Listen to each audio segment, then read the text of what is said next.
Please welcome the Honorable John Kerry, Special Presidential Envoy for Climate. Good morning, good afternoon, good evening, wherever you are tuning in from. And welcome back to President Biden's Leaders Summit on Climate. We thank you to all of you who joined us yesterday and to all who participated on panels.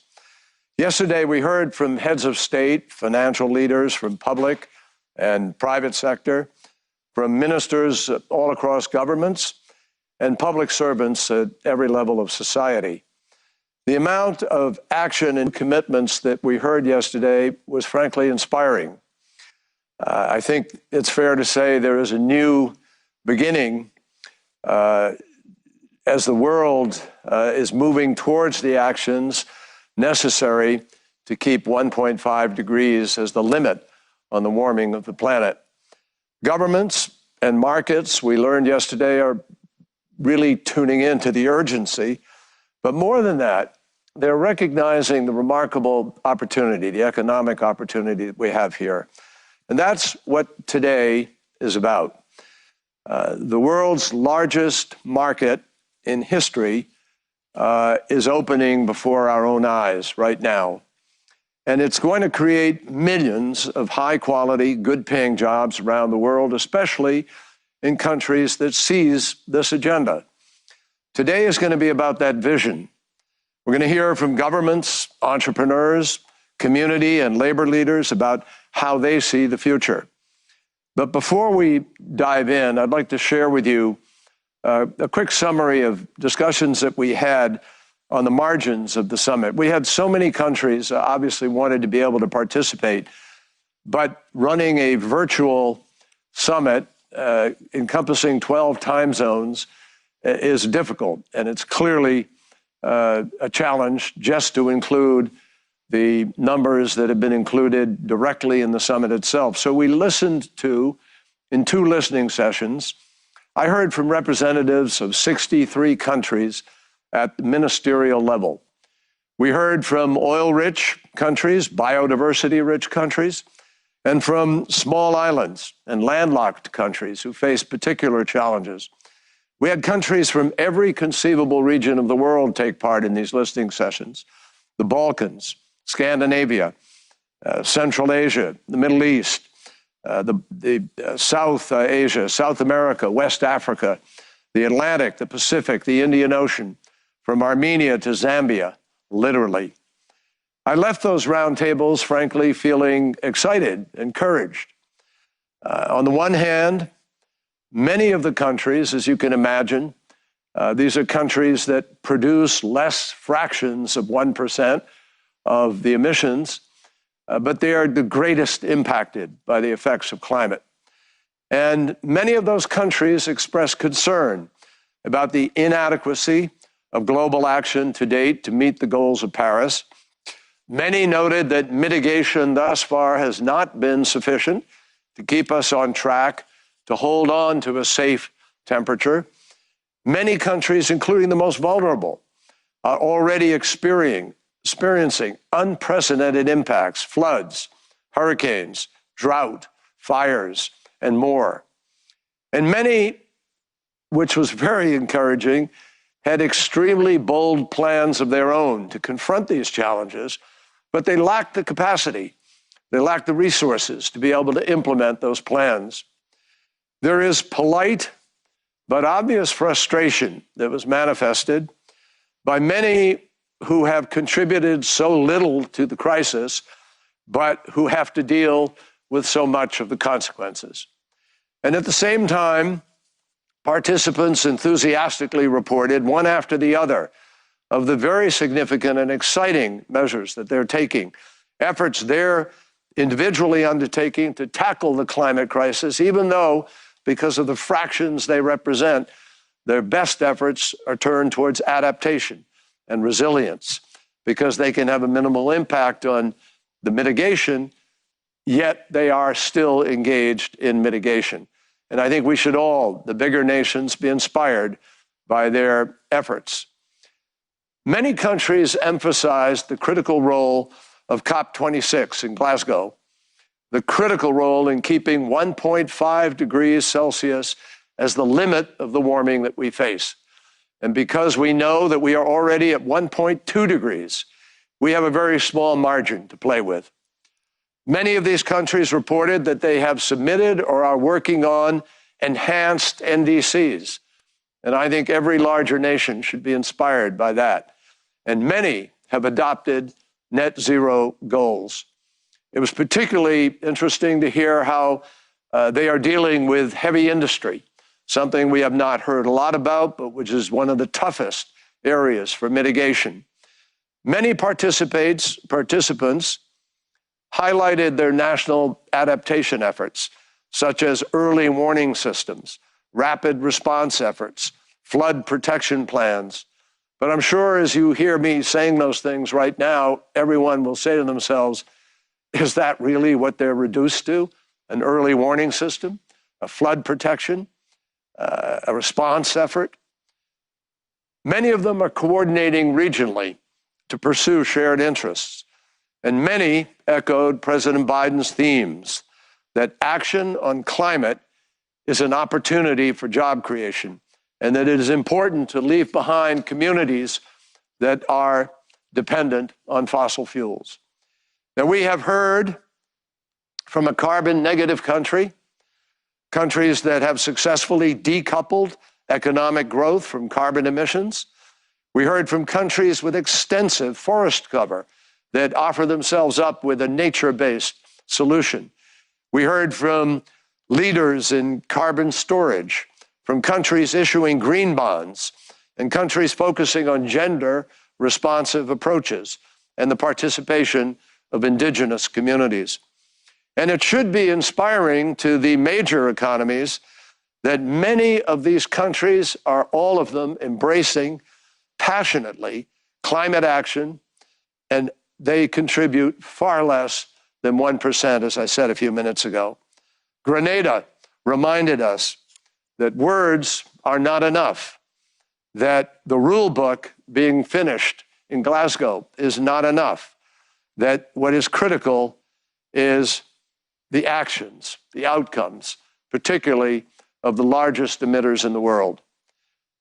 We, all of us in the last day and a half, and now today, will be able to focus on real solutions to this challenge. And I'd close by saying that what came out of these conversations with the 63 nations not able to take part in this part of the summit was that they hear the language from leaders about an existential threat. And indeed, for many people on the planet today, the climate crisis is an existential threat. But they, like the young woman who spoke yesterday, know that we are not yet behaving as if it is an existential threat. That is the challenge of today. And the message that we hope leaps out from today's panels is that no one is being asked for a sacrifice. This is an opportunity for better health, for great jobs with extraordinary opportunities of the future to grow our economies, and to provide for much greater security for our nations. The roundtables contributed significantly to this sense of urgency. And it is a sense of urgency that really mandates that we raise our ambition as we head to Glasgow. I have the great pleasure now of introducing my friend Michael Bloomberg. During his career of private sector innovation and his public service as mayor of New York City and as a philanthropist, Mike recognized early on that tackling the climate crisis was going to require action from every level of society, from town halls to governor houses, C-suites to mom and pop shops. And when the previous administration withdrew the United States from the Paris Agreement and retreated from global leadership, Mike Bloomberg leaned in. He founded America's Pledge and helped launch a national movement to rally American cities, states, businesses, universities, and tribal councils to declare that we in the United States, that we are still in the Paris Agreement and climate action. Now in his role as a UN Special Envoy on Climate Ambition and Solutions, Mike uses that experience to help all of us try to move the world to keep global warming to 1.5 degrees.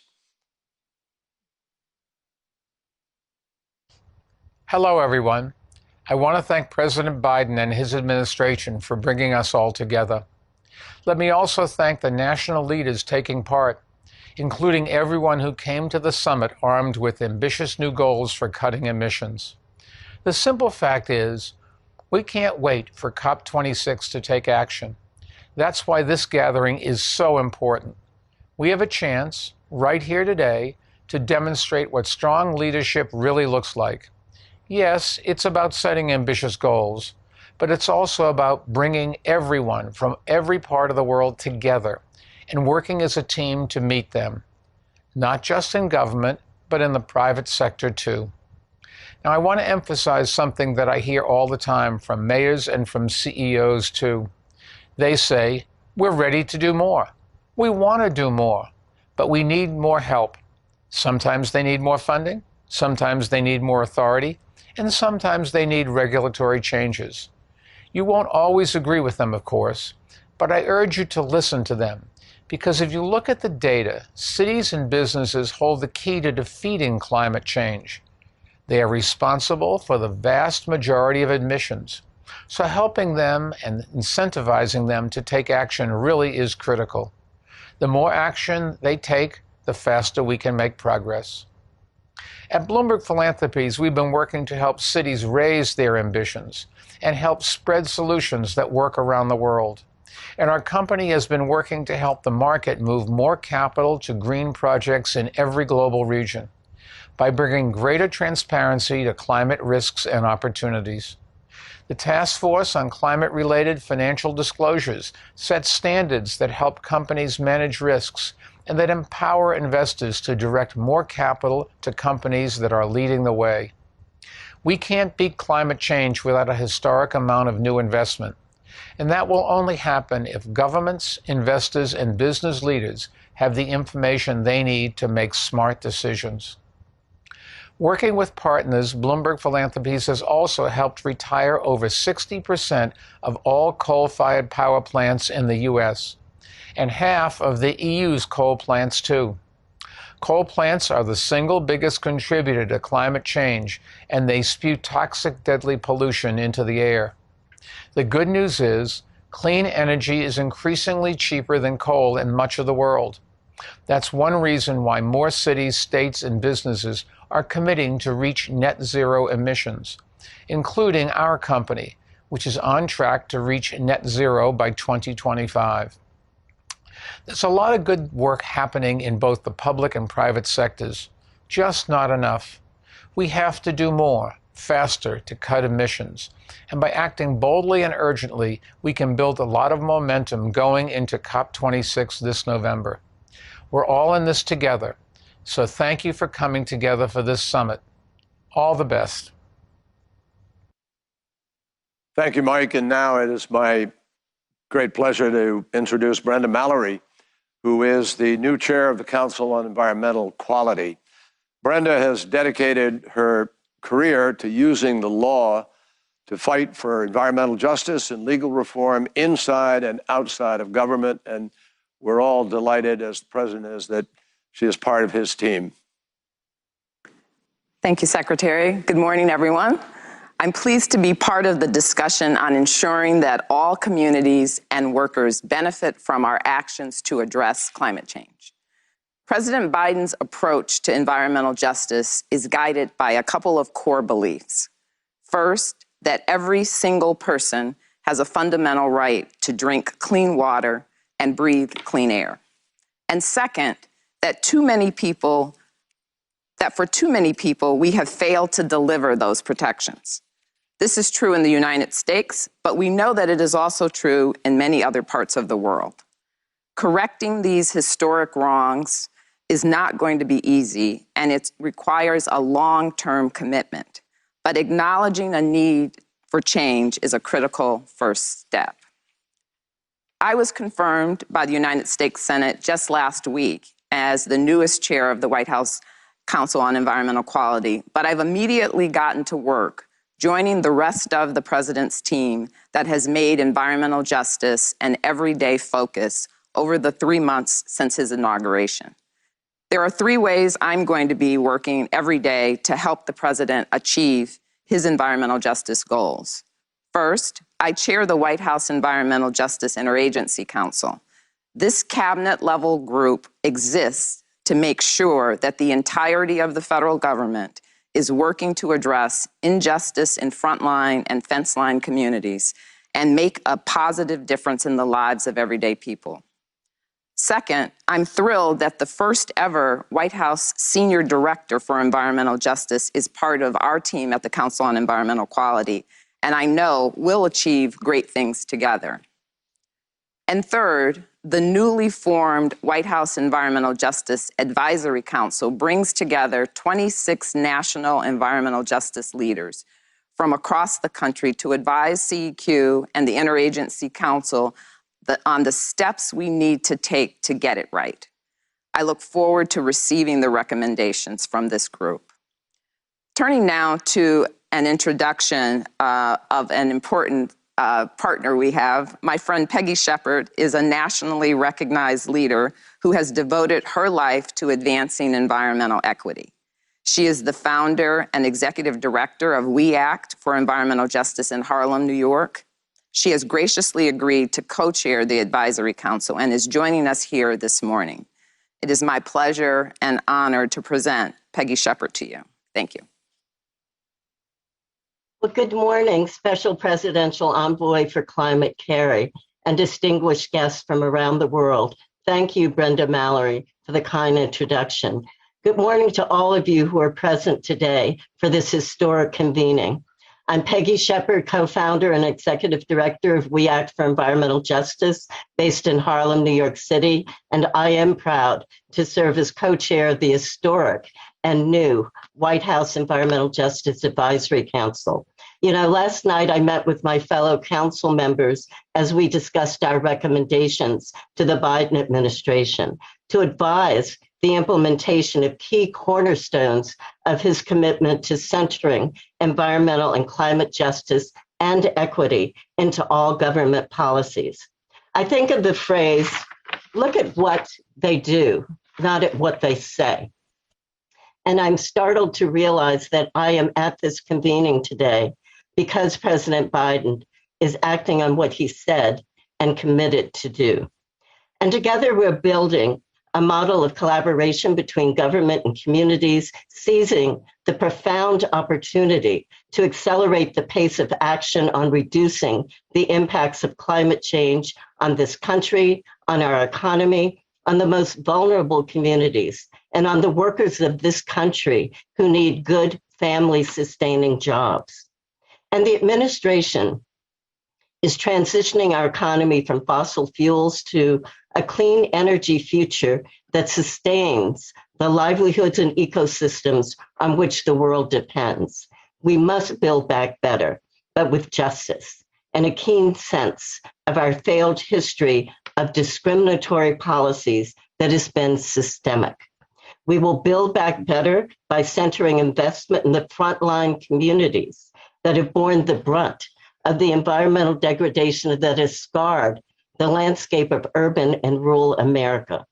President Biden is uplifting the voices, experiences, and solutions of the communities most affected by environmental injustice and climate change. We're working to achieve a rejuvenated America where all communities have access to clean air, clean water, safe schools, and healthy homes. And you know, for me, this Earth Day has been one of optimism. For decades, many of us in the environmental justice movement have won David and Goliath type victories. We've raised the specter of this nation's failures, and we have begun to be heard.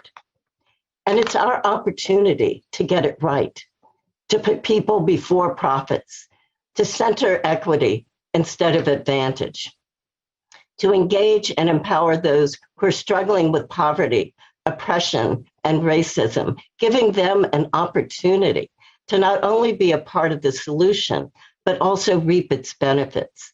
We have the power to leave no community behind. And as Nobel laureate Wangari Maathai said, today we're faced with a challenge that calls for a shift in our thinking so that humanity stops threatening its life support system.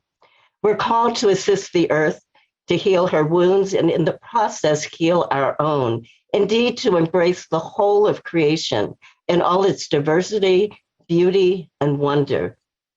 Recognizing that sustainable development, democracy, and peace are indivisible, that is an idea whose time has come. Thank you. Thank you, Peggy. That was excellent. As you can see, I'm looking forward to partnering with Peggy because she's full of great ideas and she's a great voice. Thank you, everyone.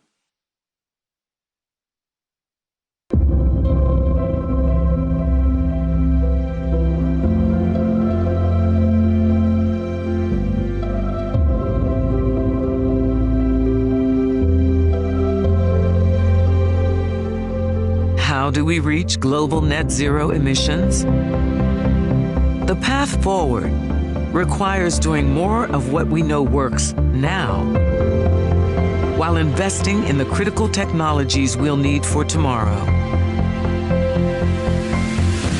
Creating and scaling game-changing innovations that will enable 100% clean electricity, produce and use zero carbon fuels, decarbonize industry, aviation, shipping, trucking, build net zero communities, advance climate-smart agriculture, remove carbon dioxide from the atmosphere, and make us resilient. A better world is possible. It starts by investing in tomorrow's technologies today.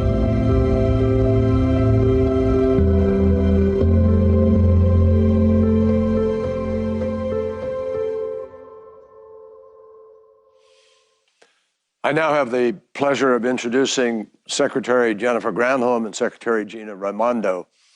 Jennifer understands on a personal basis the economic opportunity that climate action provides, and she may understand that better than a lot of other folks because her work as governor of Michigan and her work now as Secretary of Energy has centered on advancing the urgent climate agenda through the creation of high-quality middle-class jobs.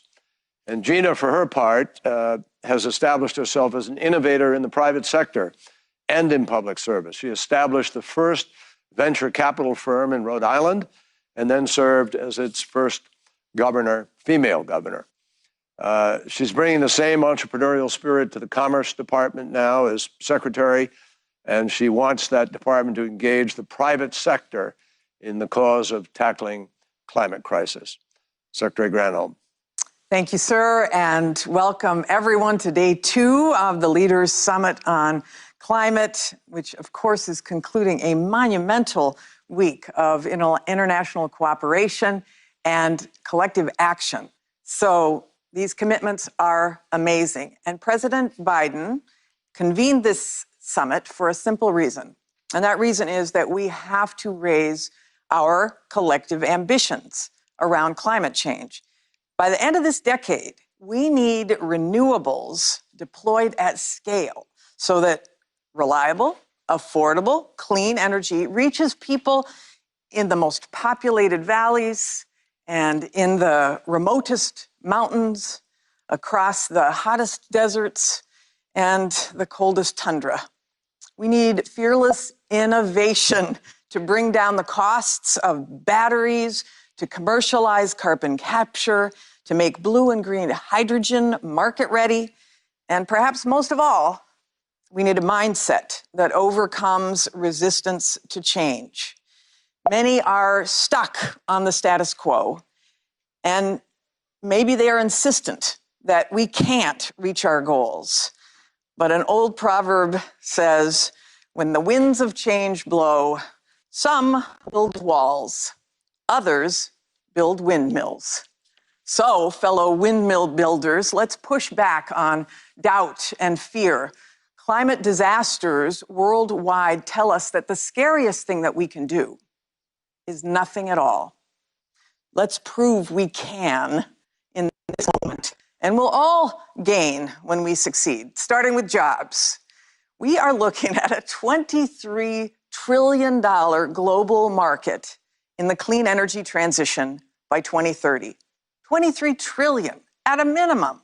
And that means that we all can remake our economies and we can build new businesses and put millions and millions of people to work. So President Biden believes this will be an historic advance in prosperity and quality of life. And that's why his American Jobs Plan, our American Jobs Plan, calls for massive investments in clean energy research, development, and deployment. That's why we're mobilizing American ingenuity like never before. So over the coming weeks, we at the Department of Energy will be announcing new goals for bold, achievable leaps in next generation technologies, starting with hydrogen, carbon capture, industrial fuels, and energy storage. We'll marshal our 17 national laboratories, our universities, and our private sector to unlock major breakthroughs. So we've already announced a goal of cutting the price of solar in half yet again by 2030. And next, we'll start lowering the cost of clean, renewable hydrogen by 80% before 2030, making it competitive with natural gas. We're going to slash battery cell prices in half again and reduce the need for critical materials, making electric vehicles affordable and maybe even cheaper than gasoline vehicles. And we're going to dramatically reduce the cost of industrial atmospheric carbon capture while we're ramping up incentives for large-scale efforts across the world as well. This is our generation's moonshot. Less than a decade after President Kennedy declared our nation's choice to go to the moon, we planted an American flag on that cratered surface, and today we choose to solve the climate crisis. Imagine what we can do by the end of this decade. And imagine if the entire world participated. What if we did this together, all of us? For too long, this climate conversation has been viewed as a zero-sum game, one of trade-offs, the climate or the economy. No longer. Going big on our ambitions means that we're going to create jobs for millions of people, construction workers, project managers, engineers, technicians, so much more. That means we can all do right by our people as we do right by the planet. We can lift up communities that have been knocked down. We can make good on moral debts owed to those bearing the burdens of fossil fuel pollution. This is an exciting moment. And our speakers today are going to shed light on the great potential that's at hand. We're going to start with somebody who understands the power of major investment and cutting-edge innovation better than almost anybody on the planet, Bill Gates. Bill observed years ago that power comes not from knowledge kept, but from knowledge shared. He was referring to business leadership. But how apt is that at this moment in the clean energy transition? So guess who's here to drop some knowledge on us now? Please welcome Bill Gates. It's an honor to be here with all of you today. I especially want to thank President Biden and Secretary Kerry for reestablishing America's leading role on climate change. This is a promising moment. Climate activists, and young people especially, are bringing amazing energy and attention to this issue. They are demanding action, and rightly so. And governments around the world are meeting those demands with ambitious commitments. In Paris, 6 years ago, here today, and again in Glasgow later this year. But climate change is an incredibly complex issue, And using just today's technologies won't allow us to meet our ambitious goals. The reason is that almost all of our zero carbon technologies are more expensive than their fossil fuel counterparts. To provide all the benefits of the modern lifestyle to people around the world, we need new zero carbon products that are just as affordable, that have what I call a green premium of zero. Now, it will be hard to create those products, but we can do it if we invest in innovation and build the infrastructure for the transition to a clean economy. This will require doing three things at once. First, we need to develop and deploy breakthrough technologies that allow us to eliminate emissions throughout the physical economy.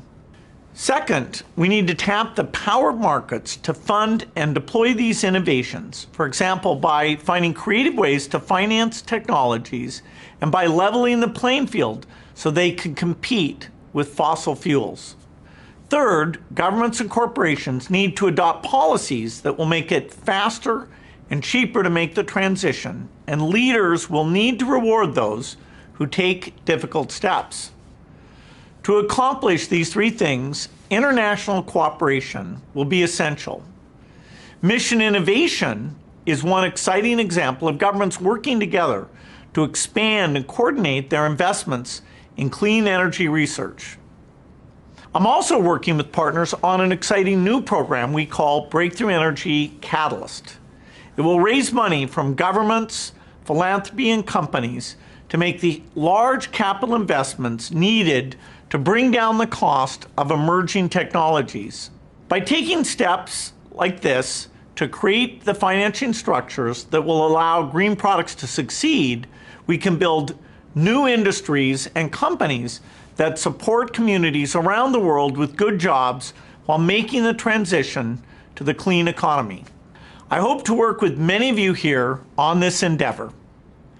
Finally, even as we accelerate innovation to reduce climate impacts, we have to address the climate impacts that are going to come because of the heating that's already taken place. This means accelerating agricultural innovation so that subsistence farmers can withstand the shocks that come with more unpredictable weather.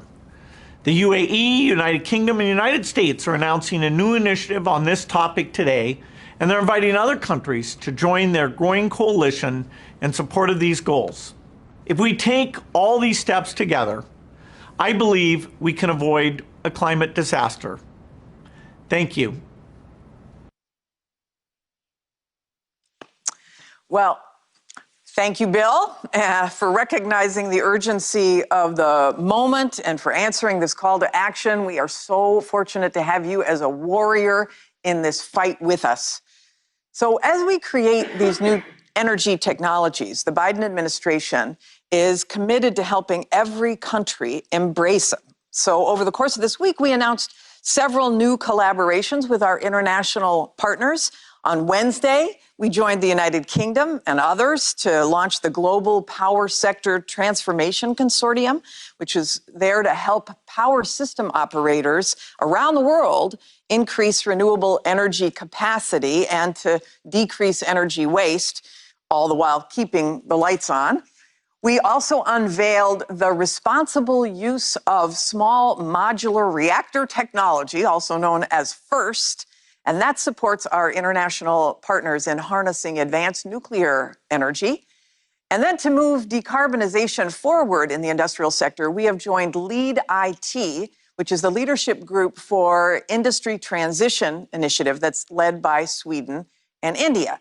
We're also thrilled to announce our plans to host the 2022 annual meetings of Mission Innovation and the Clean Energy Ministerial in the United States. We started those two great partnerships under President Obama to engage over 30 of our partner countries involved in clean energy innovation. And today, we're saying to everyone that we are firmly back.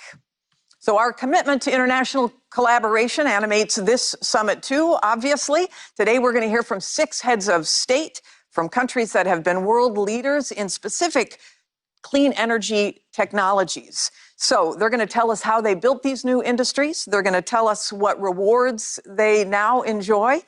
First, I would love to introduce Prime Minister Mette Frederiksen of Denmark. The Danes obviously pioneered the wind industry, starting with onshore capacity and more recently moving into offshore. Wind is a core component of their transition away from fossil fuels, and we're so glad to have this longtime global leader in clean energy technology represented today. Welcome, Prime Minister. Thank you so much, Mr. President, Excellencies, ladies and gentlemen. Imagine that you are flying across the North Sea. Hundreds of wind turbines appear on the horizon. As you get closer, you spot an island creating clean electricity, clean fuels, green innovation for millions of European households. That's our Danish vision of the world's first energy island. And it's not just something to imagine. Denmark will soon make it a reality.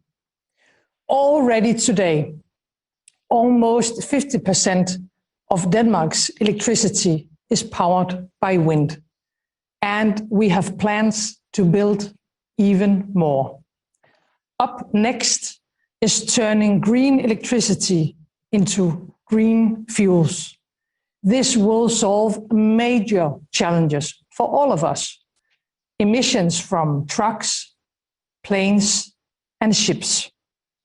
And it will also create a lot of new jobs, plenty of green jobs, offshore, onshore, in ports, in test and research facilities, in industry.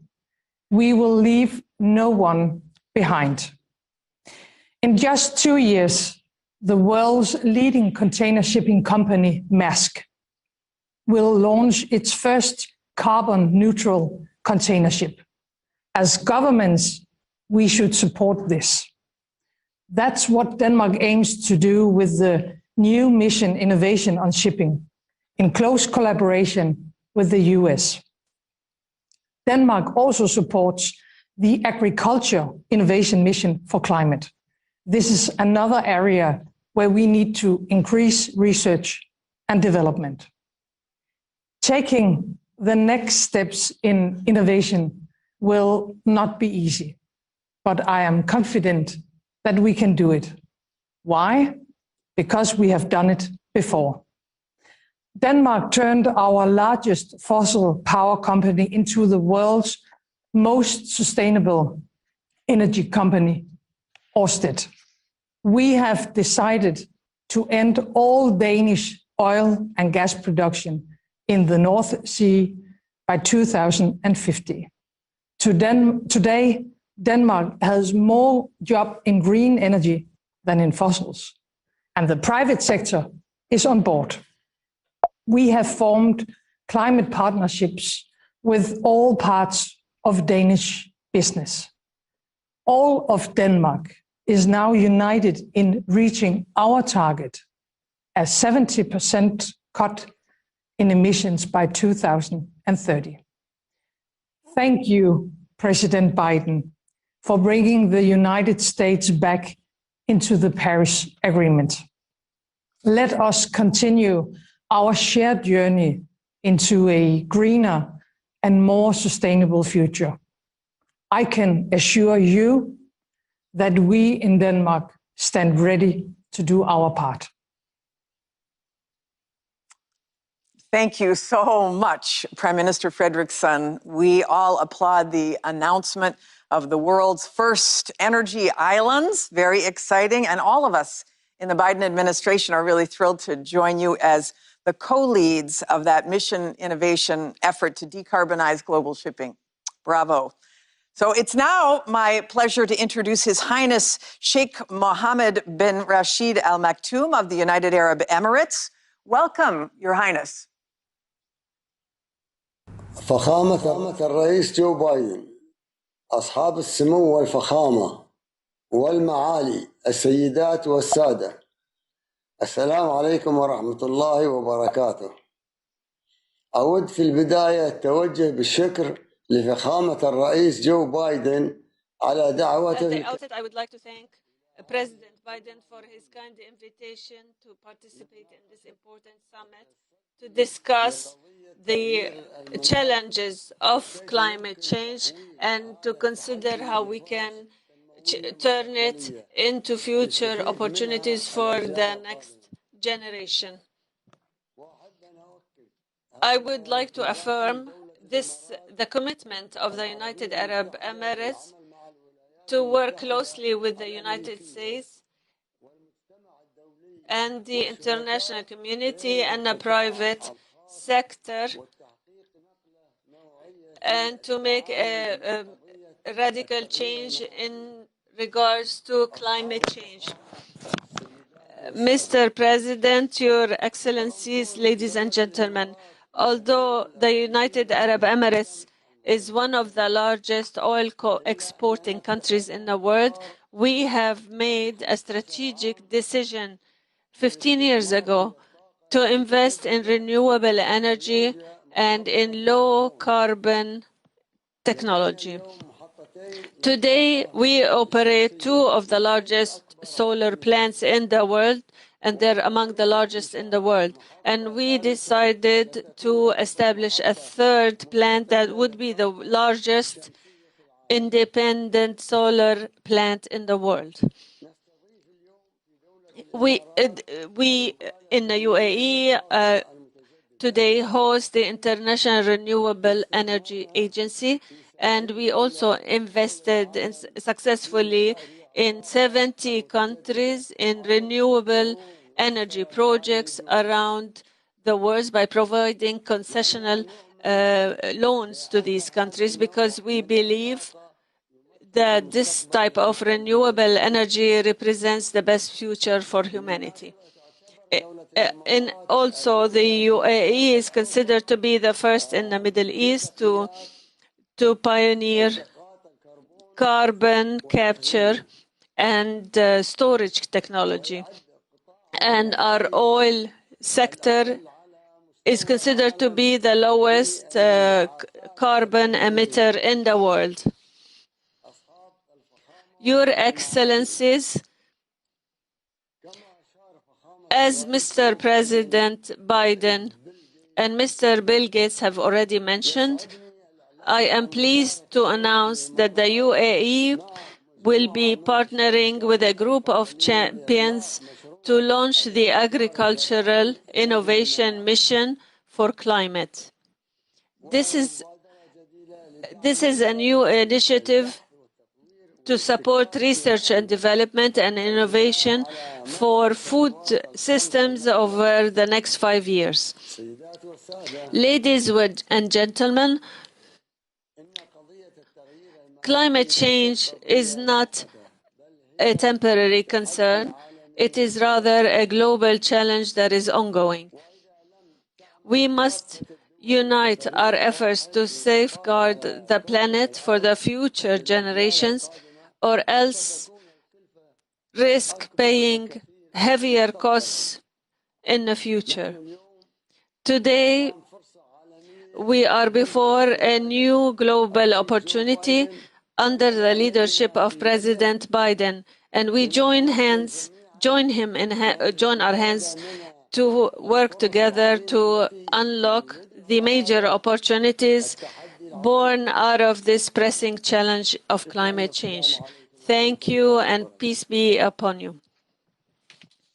Well, thank you, Your Highness. Agriculture is, in fact, such a critical piece of the climate action puzzle. So the United States thanks the UAE for accelerating the research and development necessary to lower emissions from that sector. And The United States is proud to join you as an inaugural member of the Agricultural Innovation Mission for Climate Initiative.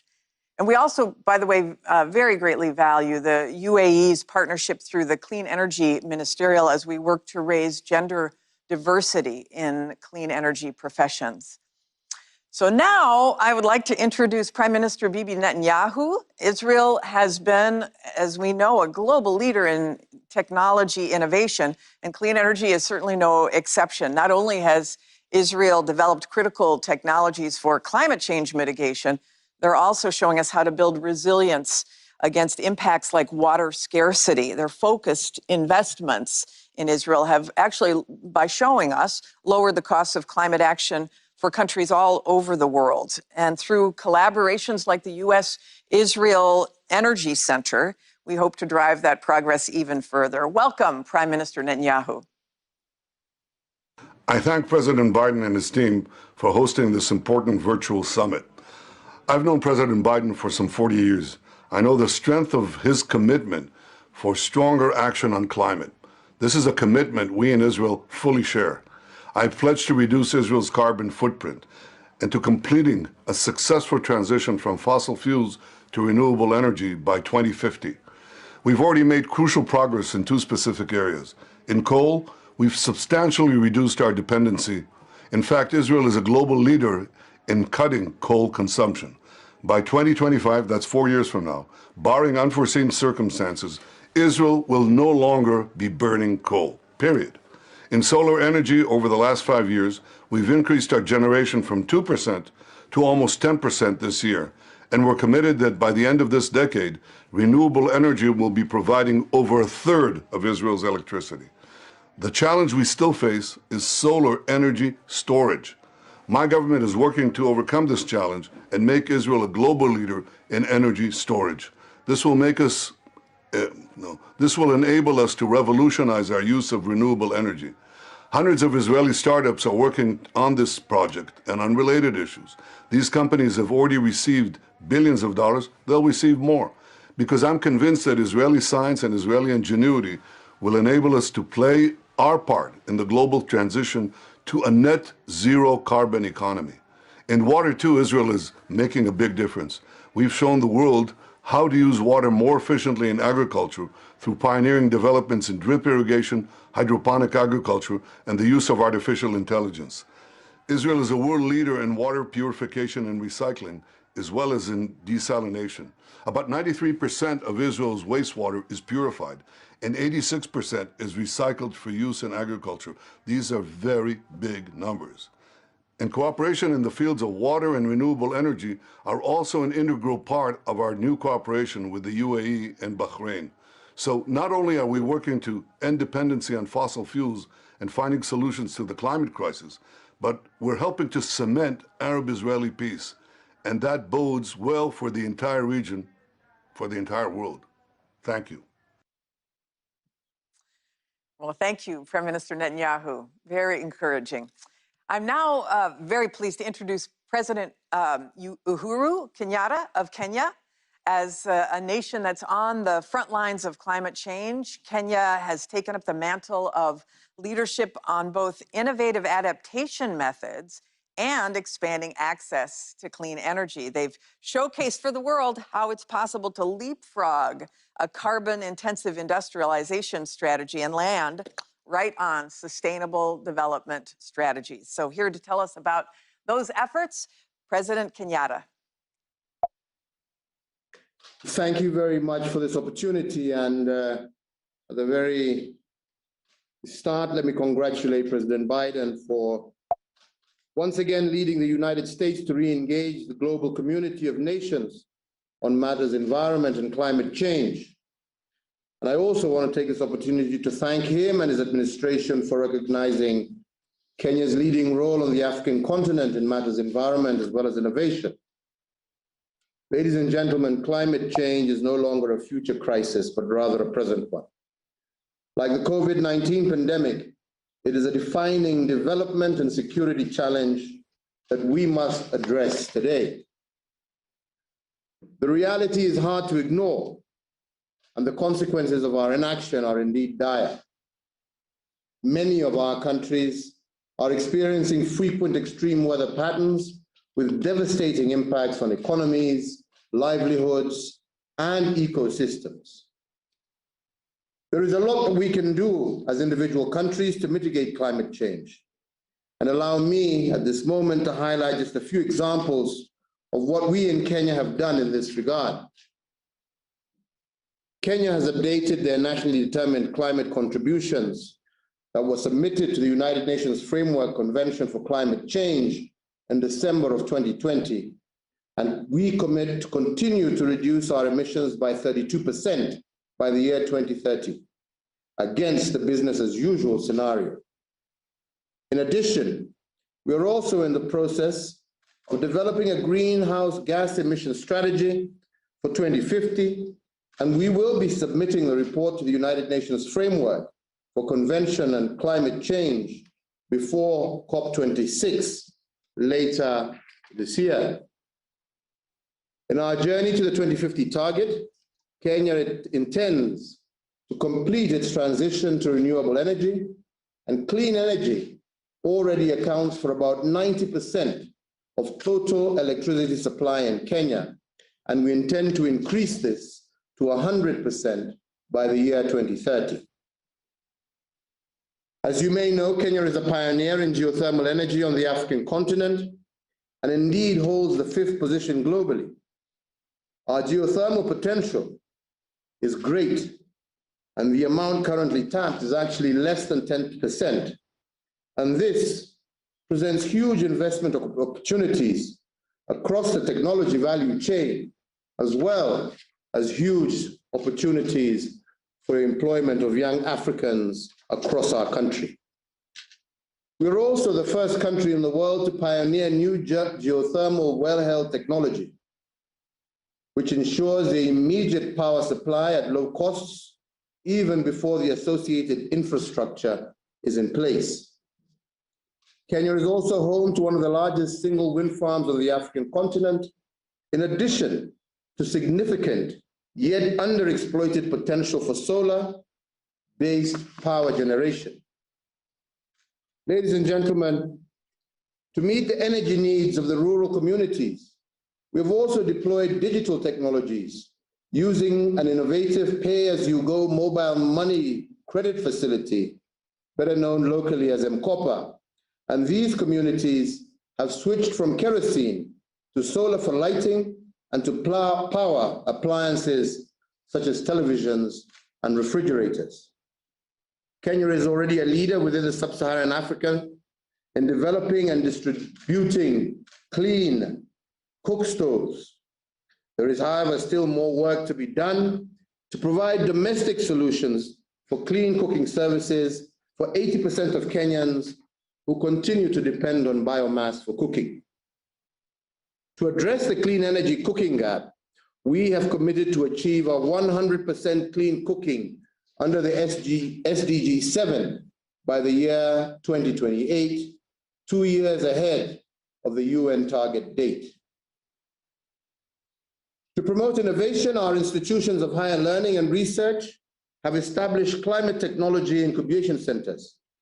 And we are also working closely with business leaders as well as the academia to develop appropriate, sustainable waste management and circular economy innovations. Let me conclude by also taking this opportunity to raise a concern regarding financing. Most developing countries are struggling to finance climate mitigation and adaptation actions. A recent UN adaptation gap report estimates that the current annual adaptation costs in developing countries to be about $70 billion US, and this is expected to rise to about $140 to 300 billion by the year 2030 if no action is taken today. We therefore need to increase our ambition at 2 levels. First, all countries should take the bold measures to dramatically reduce greenhouse gas emissions over the next 10 years. And second, the better off countries, working in collaboration with our private sectors, should support developing countries secure the financial resources required to implement climate adaptation programs. Finally, ladies and gentlemen, we cannot win this fight against climate change unless we globally cooperate to fight it together. Let us therefore all commit to redouble our efforts now and not wait for future tipping points. Let us all act in concert to protect our shared destiny, and let us, in the spirit that the United States has shown in rejoining the Paris Climate Agreement, all aim to bequeath our children a better future. I thank you all. Thank you, President Kenyatta. I love the focus on geothermal. I know all of us at the Department of Energy are really proud of our partnership that our laboratories have been able to forge with Kenya through the Power Africa initiative. Here's a moment where we can share information because we need to do more on geothermal in the U.S. too. So thank you for that. Our next speaker is Prime Minister Erna Solberg of Norway. Norway is all in on a clean and electrified future. They're investing in technologies to decarbonize the extraction and the use of fossil fuels. They're leading a global market for electric vehicles, and they're investing in clean energy innovation and deployment all over the world, not to mention in global efforts to reduce deforestation. That is exactly the kind of big, all of the above thinking that the world needs now. So welcome to you, Prime Minister Solberg. So friends and colleagues, first let me congratulate the US on its new NDC. We need your leadership and ambition to drive innovation and change. We quickly need development and use of new technologies. And we cannot rely on the market only. Carrots and sticks do help technologies pass their tipping points.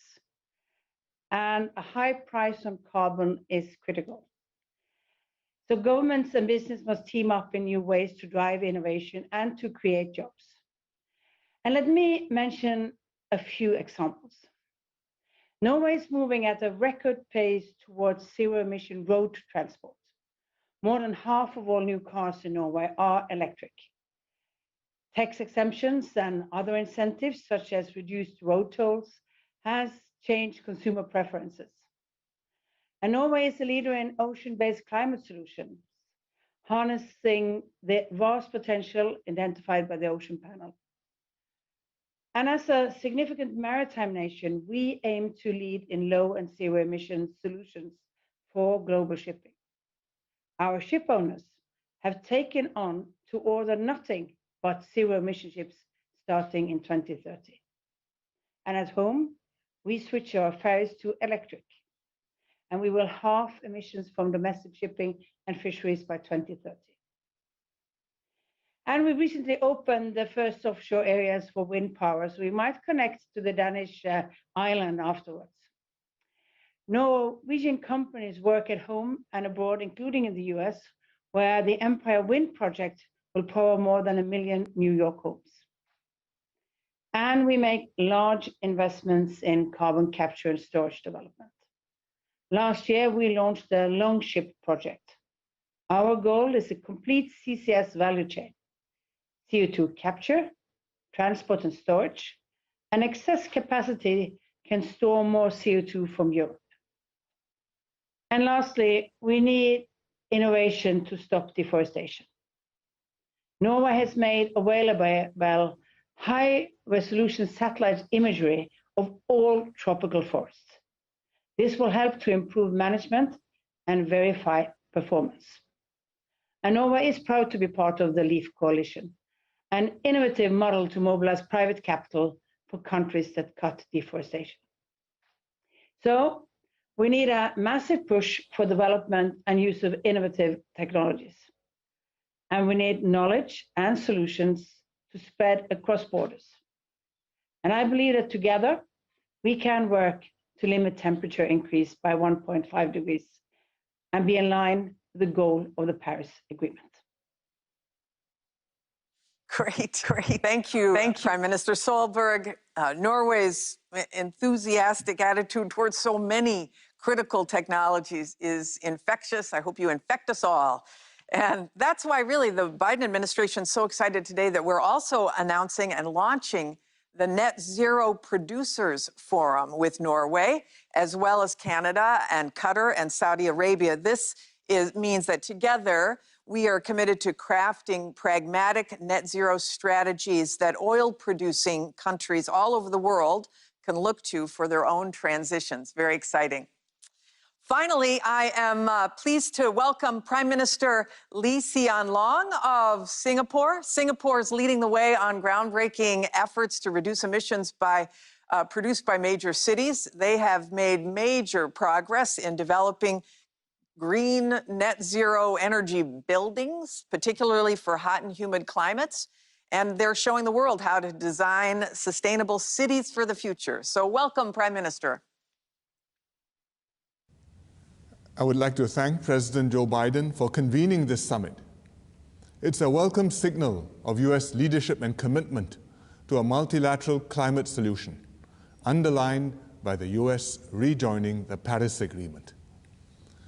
Although Singapore is a small island state, we will contribute our share to the climate agenda. Singapore was among the first 20 countries to submit our long-term strategy to the UNFCCC.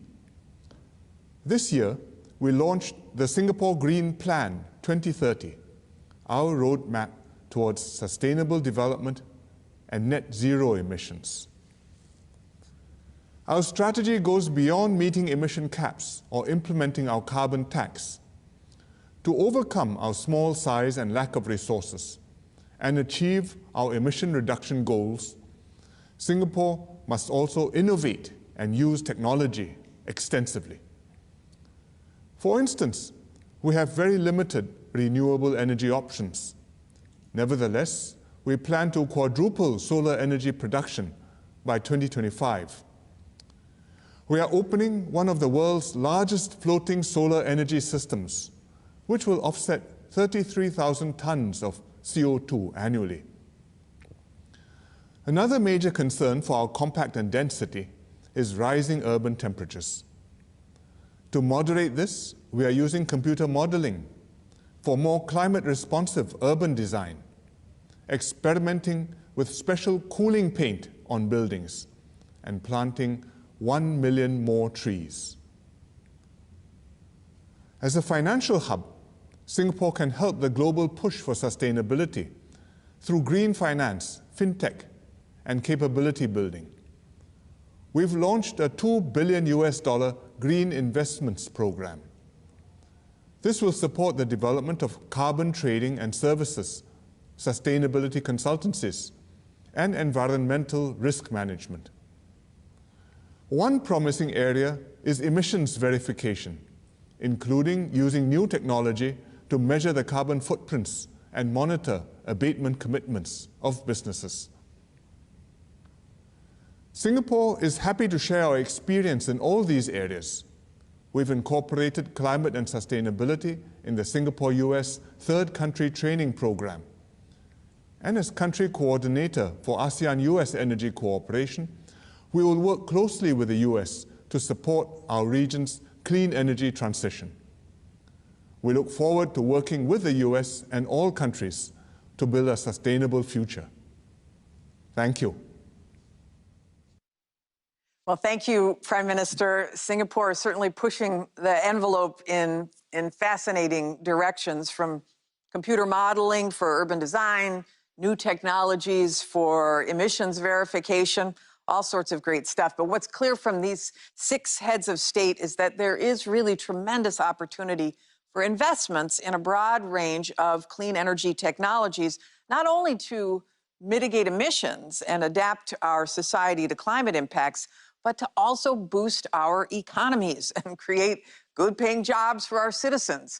I do want to thank each of our guests once again for highlighting these impressive technologies and investments that your countries are making in these technologies to inspire us and hopefully share with the world, for your commitment to spreading those technologies so we can all rise to this challenge of climate change together.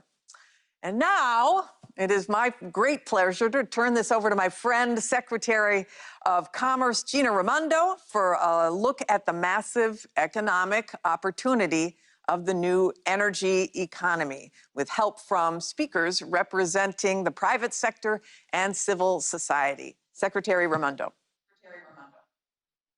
Thank you, Jennifer. Good morning, everybody.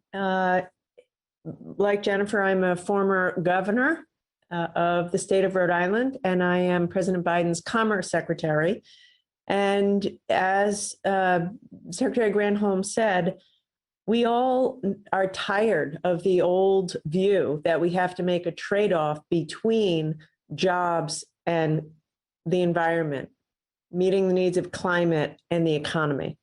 And so as the Commerce Secretary, I am joining forces with all of you to show leadership in our commercial sector as we look to the private sector for innovations, as we've all been talking about, and new technologies that are necessary in order for us to continue to move forward in our fight against climate change.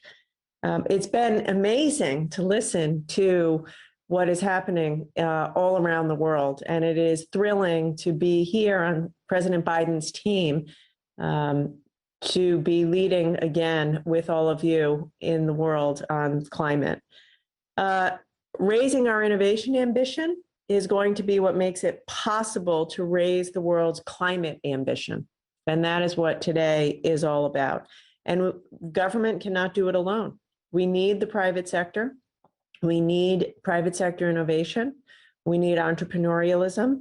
And we need academic research and academic research institutions to play a huge role in uncovering and developing new technologies and innovations, investments that can unlock massive economic opportunities as well. Already in 2020, global investments in clean technologies crossed the $500 billion mark.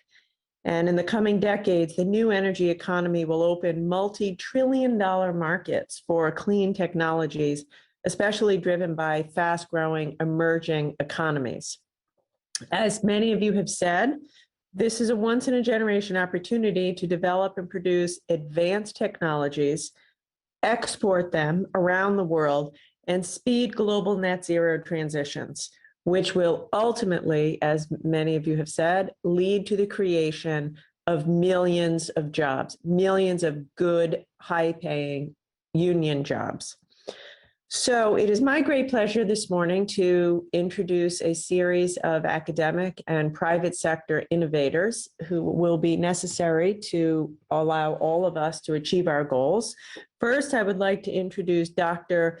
Fatih Birol, Executive Director of the International Energy Agency, to frame the climate challenge and the central role of innovation in reaching net zero emissions. Dr. Birol's leadership has led a transformation and modernization of the International Energy Agency to become the global hub for collaboration on clean energy transitions. He chairs the World Economic Forum's Davos Energy Advisory Board and is widely recognized as a top global leader on the world's energy scene. So please join me in welcoming Dr. Birol.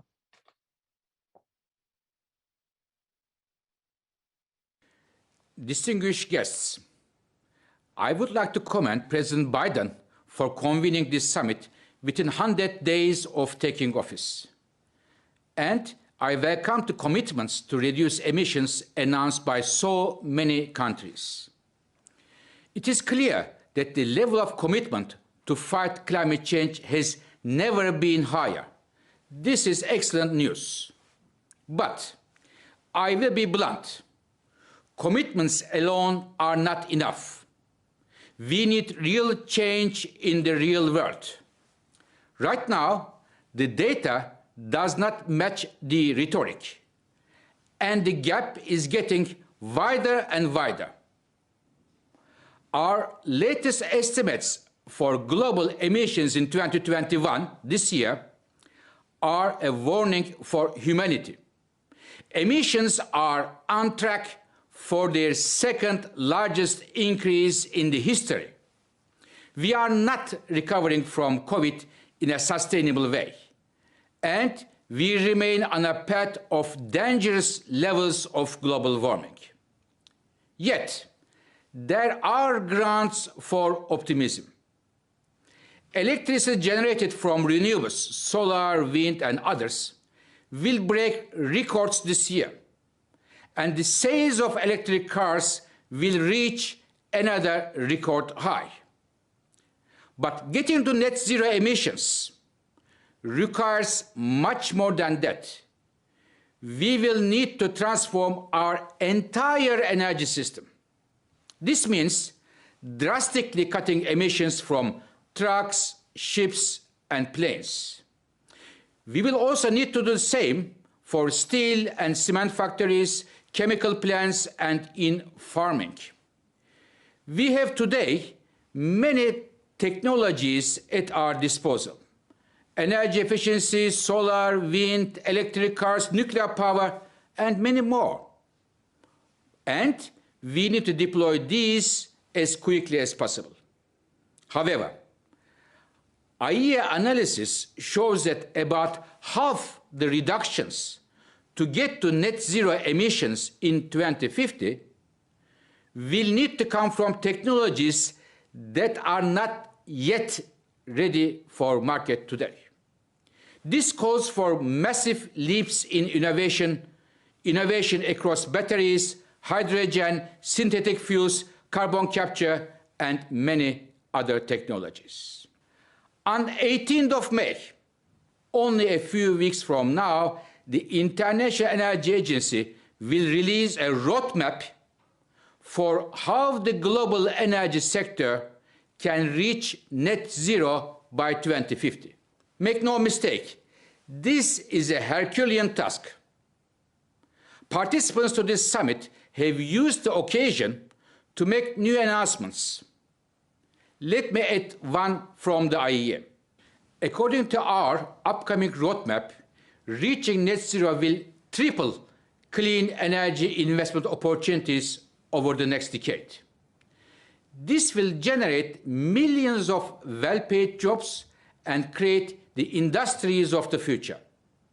But our priority is to make sure these benefits reach as many people as possible. Ladies and gentlemen, we need to work all together to achieve our goals and create a better future for all of us.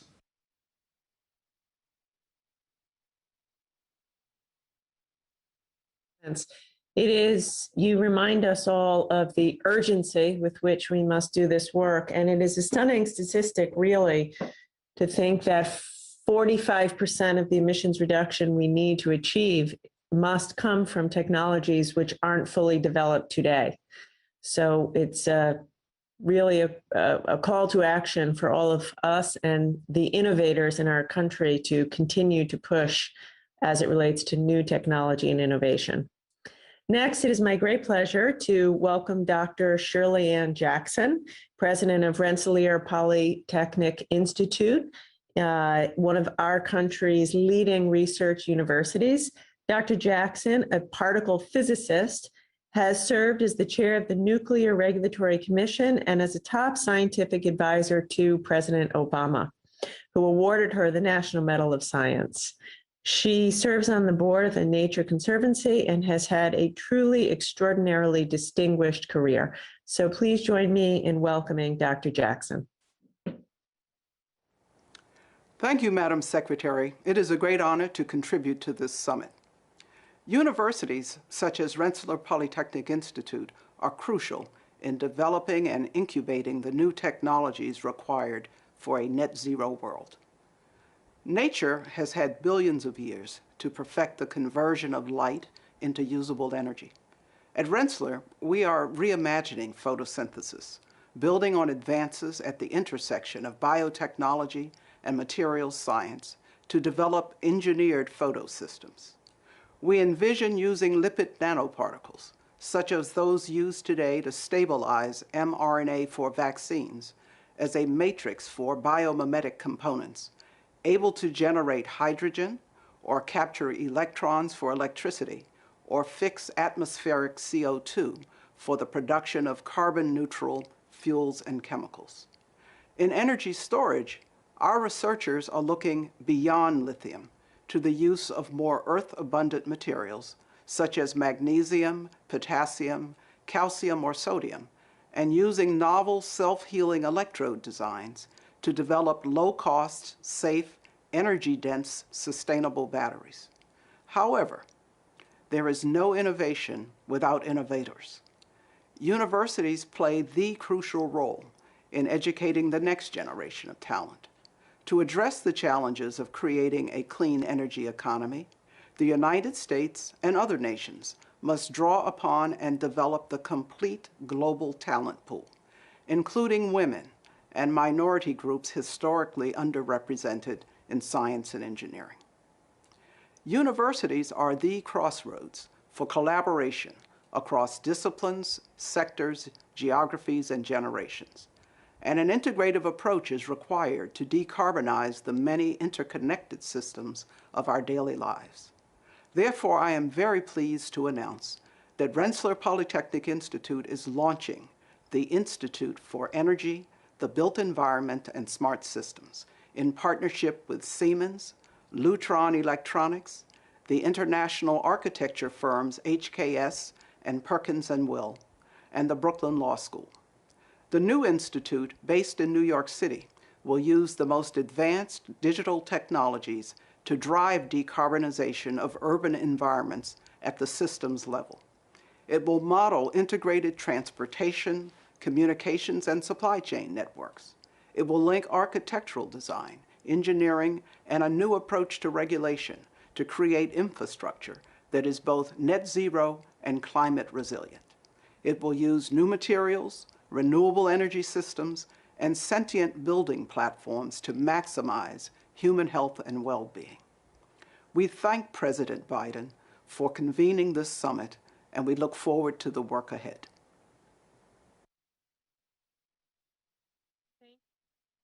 On your new institute. That's amazing. It's exactly the kind of research that's going to move this work forward.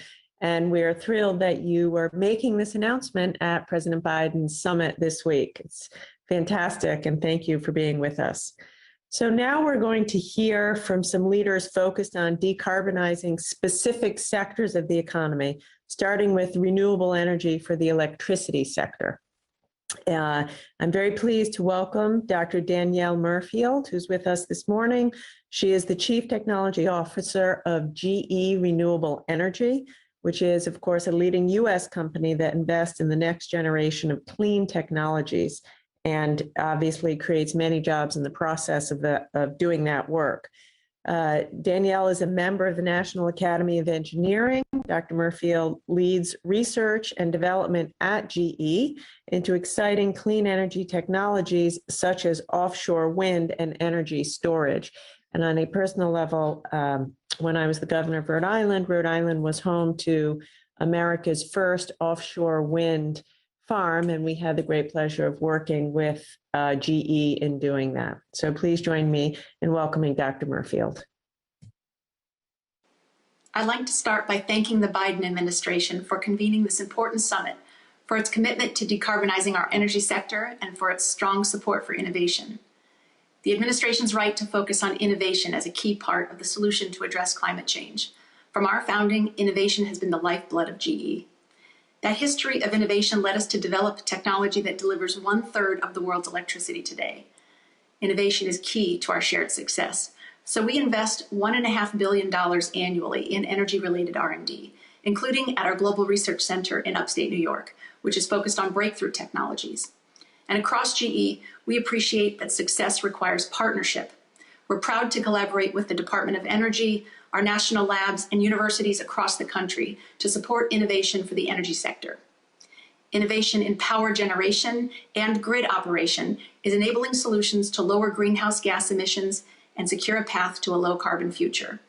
One example is GE's Haliade X, the world's most powerful offshore wind turbine in operation today. Just one rotation of its blades can power a home for 2 days. It will power the world's largest offshore wind farm in the UK and some of the first big offshore projects here in the US, including Vineyard Wind, which has already benefited from the improved permitting process under this administration. The Haliade X is complemented by our global onshore wind development efforts, where we've driven innovation for the US market as the largest supplier of onshore wind turbines in the country. We've commercialized new digital technology to optimize performance and even coupled renewable energy farms with energy storage to supply power when it's most needed. We're also pursuing innovative breakthroughs for the future. This includes partnering with the Department of Energy to pioneer manufacturing techniques, such as 3D printing of wind blades and towers to reduce logistics and materials costs, as well as developing superconducting generators for offshore wind that will help us generate even more power offshore. And unlike conventional generators, these don't require rare earth materials, helping secure our energy supply chain. Beyond generation, we're also working on innovative solutions for digitizing and modernizing the grid to ensure reliable delivery of electricity with improved security and lower operational costs. We know that for innovation to succeed, we must promote diversity in our thinking and ensure we tap the thoughts of many communities. To that end, the GE Foundation, our independent charitable organization, is announcing a commitment of up to $100 million to increase the diversity of young people in engineering. This program will provide underrepresented students hands-on exposure to engineering concepts and careers and ultimately award scholarships, developing the next generation of engineers focused on building a world that works. We look forward to partnering with the countries and customers represented here at the summit to support the energy transition and transform our global energy sector together. Thank you.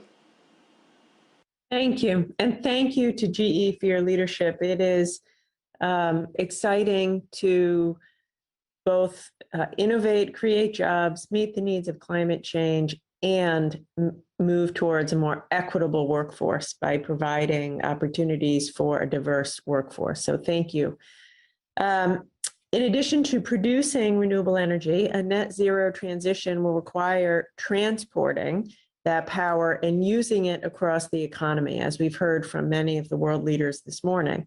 We'll need to start building smart electrified systems all over the world. So I would now like to introduce Audrey Zeibelman, from Alphabet's Moonshot Factory. Audrey and her colleagues know a thing or two about this. She spent over 3 decades leading organizations with the goal of making power cleaner, more affordable, and more reliable. She was most recently the CEO of the Australian Energy Market Operator, and while in Australia, Audrey was a founding member of the Global Power System Consortium. She also previously was the chair of the New York Public Service Commission, where she oversaw the electric, gas, water, steam, and communications utilities in New York. Not an easy job. Welcome, Audrey.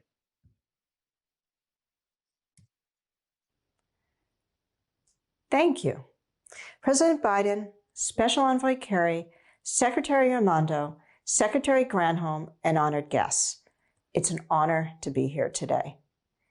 As we all know, to achieve our carbon reduction targets, we must provide people worldwide with access to clean, affordable, and reliable electricity. As a 30-year veteran of the electric industry, today I'd like to talk about the vital role technology innovation and broad sector collaboration must have in achieving this goal. What most people don't understand is that the power system only works if the supply of electricity balances with the amount being used every moment of the day. This has always been a difficult engineering challenge, but it's becoming even more so as we decarbonize the grid. I have firsthand experience of this and of how climate change is only making this task harder. Just over a year ago, I was in the control room with my team working to keep the lights on during unprecedented bushfires. We were losing major parts of the system. The limitations on our modeling and visualization tools meant we had to act with incomplete information. Because it was all they had, our engineers relied on experience rather than accurate data to make critical decisions. We were successful. However, As we know from recent events in Texas and in California, this is not always the case. The greatest fear of an operator is the inability to keep the power on, especially when our communities are most vulnerable. It is possible to run reliable power systems on renewables, but we urgently need smarter investments and better software to make it work. That's why last year, Australia and other leading system operators formed the Global Power System Transformation Consortium, or the GPST. The GPST is designed to direct and combine research efforts and to share our learnings worldwide, especially with developing nations. I'm honored to formally announce today that the United States and the United Kingdom are joining the GPST, and grateful that U.S. Secretary of Energy Granholm and UK BEIS Secretary of State Kwarteng helped us launch the GPST consortium formally. I believe so strongly in the importance of integrating cutting-edge technology into grid design and management.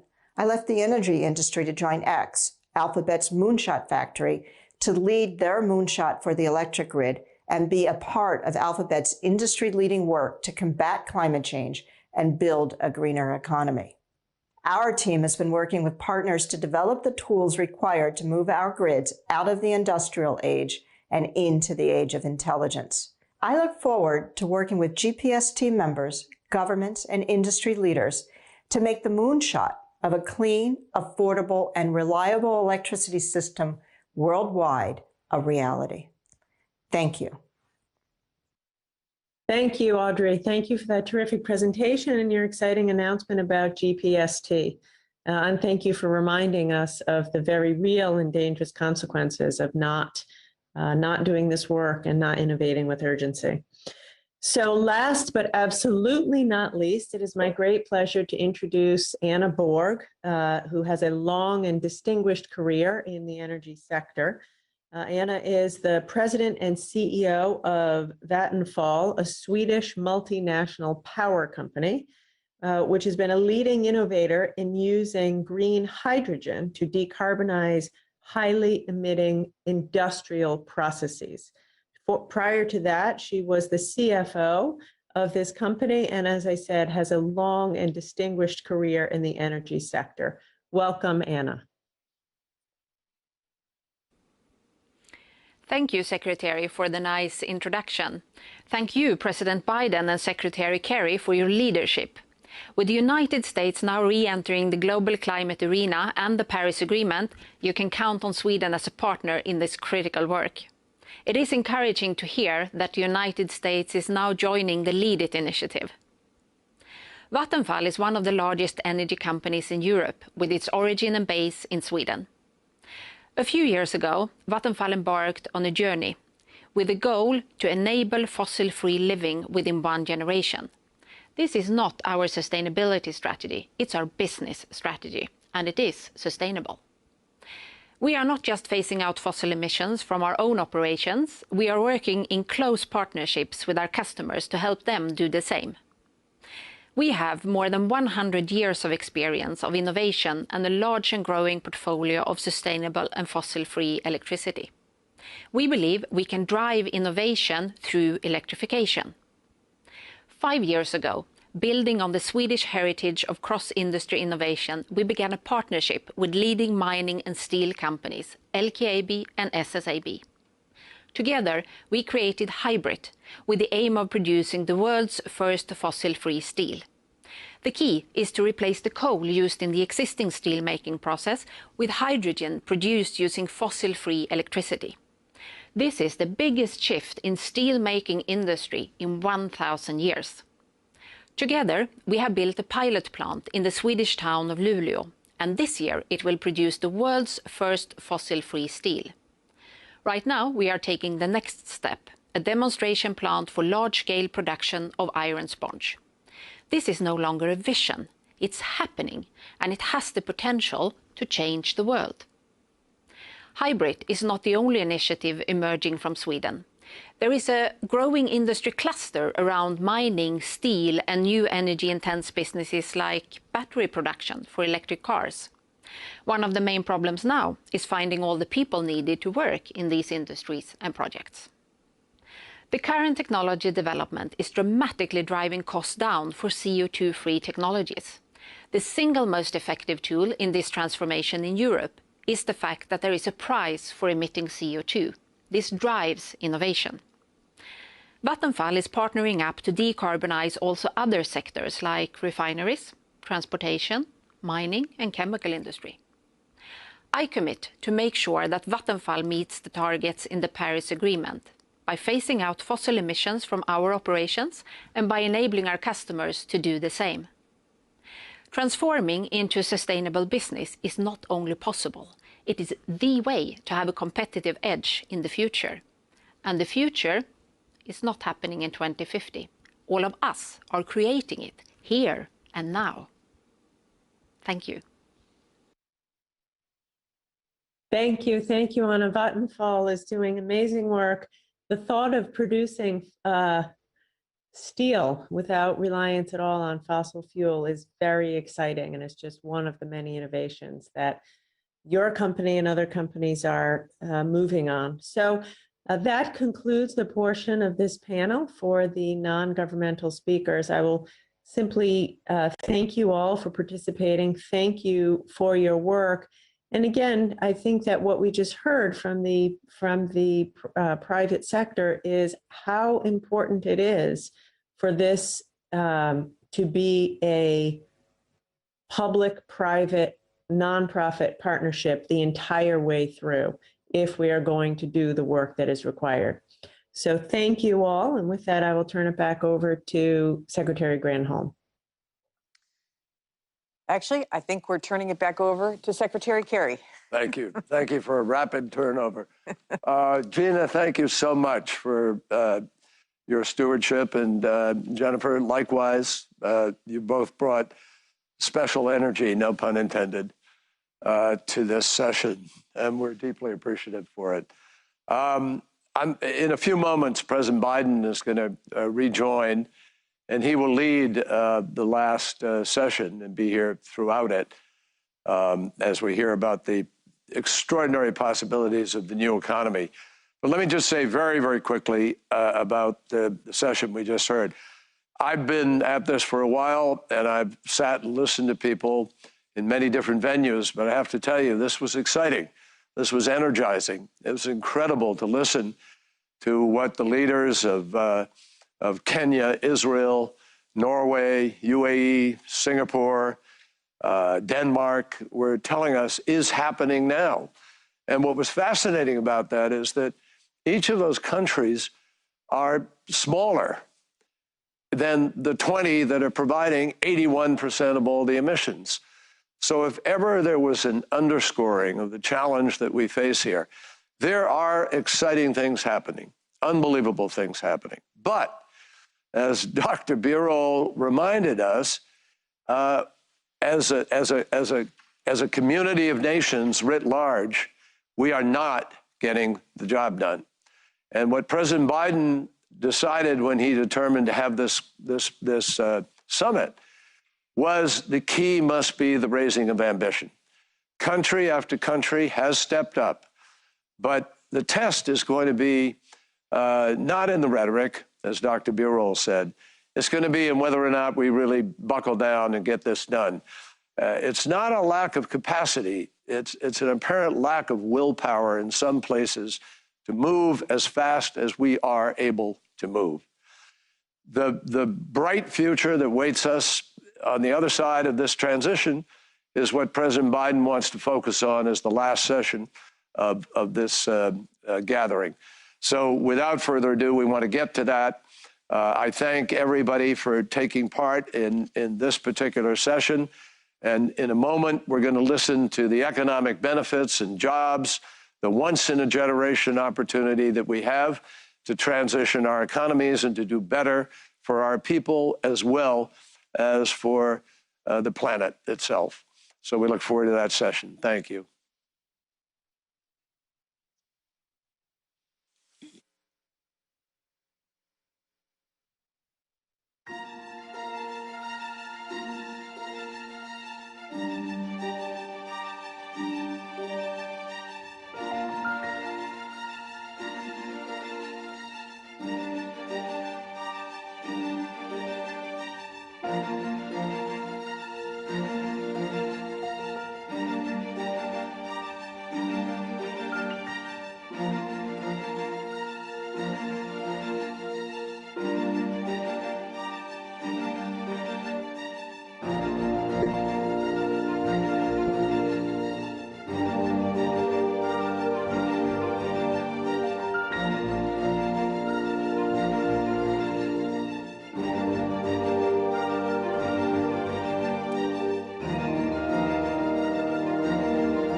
Ladies and gentlemen, the President of the United States.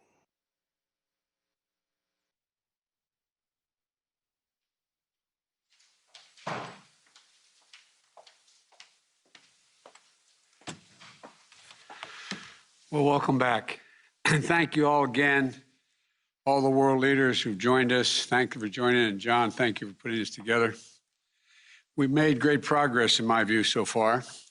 I'm grateful to all the leaders who've announced new commitments to help us meet the existential threat of climate change.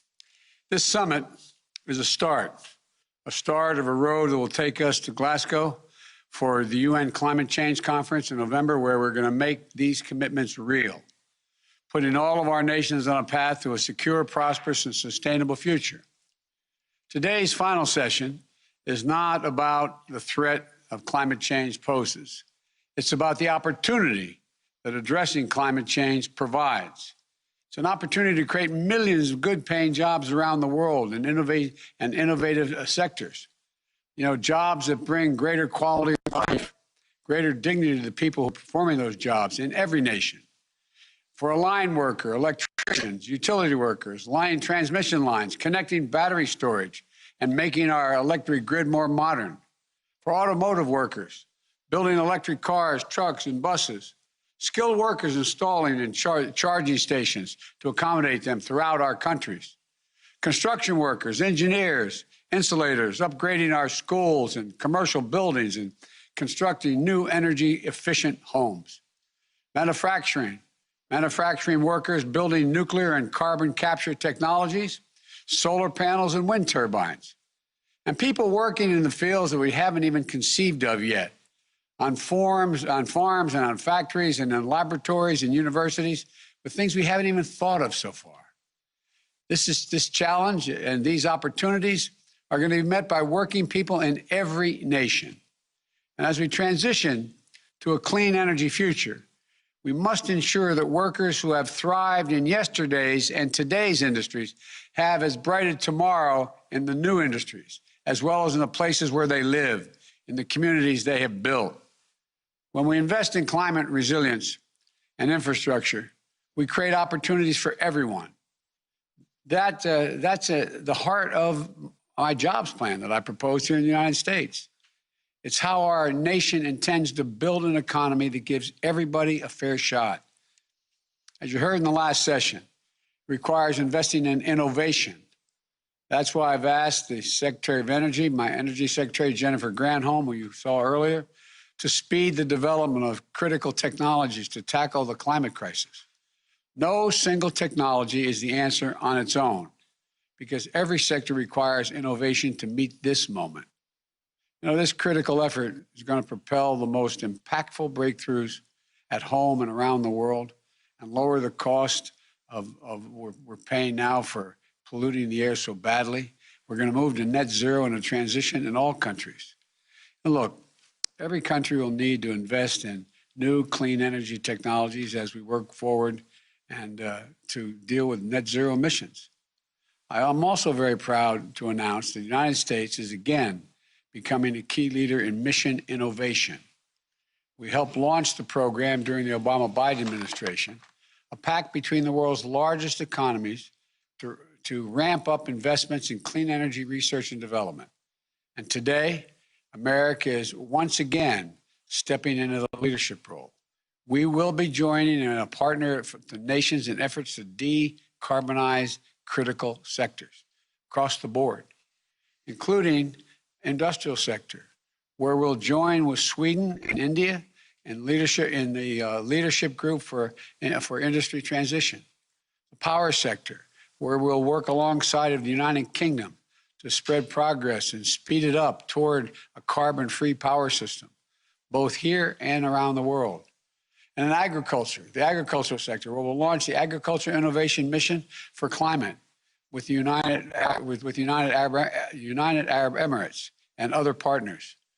I'm very heartened by President Putin's call yesterday for the world to collaborate and advance carbon dioxide removal.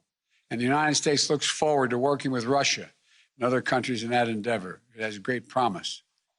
This is a moment for all of us to build better economies for our children, our grandchildren, and all of us to thrive in not just now, but beyond for the next generations. Nations that work together to invest in a cleaner economy will reap rewards for their citizens. The United States is committed. We are committed to making those investments to grow our economy here at home while connecting with markets around the world. For example, we're launching a new global partnership for climate-smart infrastructure. This will create good-paying jobs here in America by supporting development of new clean infrastructure in our partner countries. These are the sort of partnerships that are going to be good for all of us.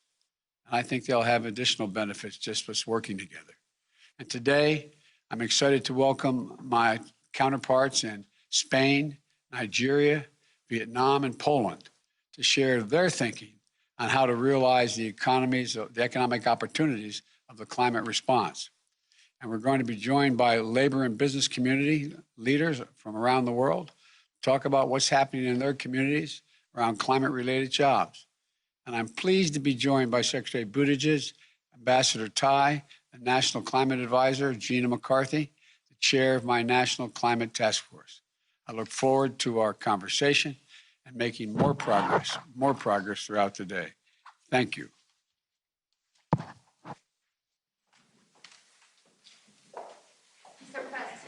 Mr. President, what do you think about the Brazilian president's speech yesterday? Thank you, Press.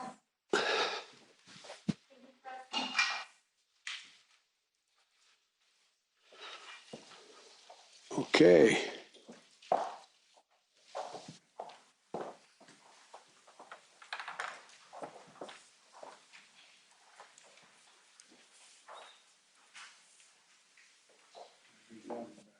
Thank you so much, Mr. President. Okay.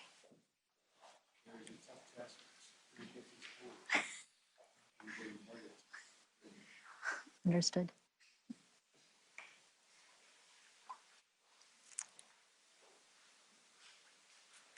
I think it's me, right?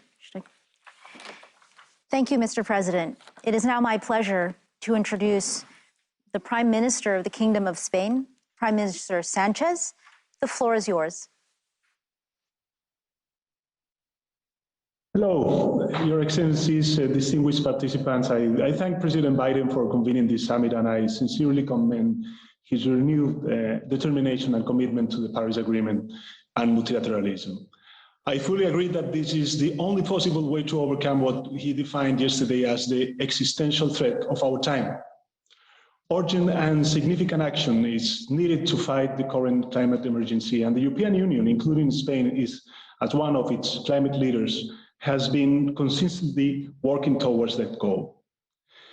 Delaying the ecological transition will not help us build back better later. We must use this historical opportunity to fast forward the transition towards a net zero emission future. But although $10 trillion could be mobilized globally for COVID-19 recovery, the first signs are not too encouraging. The world is calling us to act. This week, 101 Nobel laureates addressed as their call to stop fossil fuel expansion. I would like to reply to them today. Spain hears you loud and clear, and we are determined to act on it. I would like to focus on how this transition should look like. Let me share with you three messages. The first, climate action has to put people at the center. The process of decarbonization will produce winners and losers, and governments must support proactively the regions and communities negatively affected, helping transform challenges into opportunities. Investing in climate ambition and just transition policies today makes better economy and social sense. The Spanish experience shows that a just ecological transition is possible. Over the last 3 years, we have closed our mines and most of our coal power plants as part of our energy transition strategy. By 2022, we will have phased out 85% of the installed coal power generation capacity that existed in 2018. This outstanding achievement needs to be done through social dialogue. Thanks to engagements with worker unions, business organizations, and local authorities, We carved out just transition agreements in order to channel direct investments, restore declining areas, support innovative industrial projects, retrain workers, and protect small and medium enterprises. We're currently working with the affected regions to attract some of the most innovative, future-proof projects, including cutting-edge renewable energy, renewable hydrogen, or energy storage, matching both the challenges and the opportunities of this transition. The second message is that I firmly believe that the ecological transition offers extraordinary opportunities. Investing in energy transition technologies can create close to 3 times more jobs than the fossil fuels for each $1 million spent. In my country, Spain, the National Energy and Climate Plan estimates that more than 230 billion euros will be mobilized over the next decade. These private and public investments will create between 250,000 and 350,000 jobs, many of them in the manufacturing and construction sectors. Furthermore, our new COVID recovery plan will enable us to mobilize an unprecedented volume of money. We will benefit from up to 140 billion euros in transfers and loans over the next 6 years. And nearly 40% of those funds will be allocated to ecological transition-related investments. And finally, ambitious climate actions need to be anchored on a strong regulatory framework. This is why we are just approving our climate change and energy transition bill, which enshrines into law the objective of climate neutrality by 2050 and sends a strong and clear message to the market, providing legal certainty. Ladies and gentlemen, Spain has been leading by example. We have learned a lot in the process, and we are keen to share our experience because we know that addressing climate change is a global endeavor. We must act collectively, we must act now, and we must not leave anyone behind. I thank you. Thank you, Mr. Prime Minister, for sharing your work on advancing high-quality jobs within your decarbonization strategy. It is now my pleasure to introduce the President of the Federal Republic of Nigeria, President Buhari. Welcome. Thank you.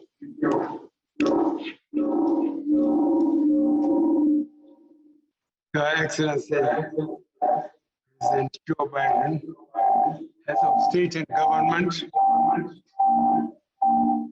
ladies and gentlemen, I would like to express my profound appreciation of the President of the United States, His Excellency Joe Biden, for convening this summit at a time the world is experiencing tremendous vulnerability from the coronavirus pandemic and climate change impacts, among several other global challenges.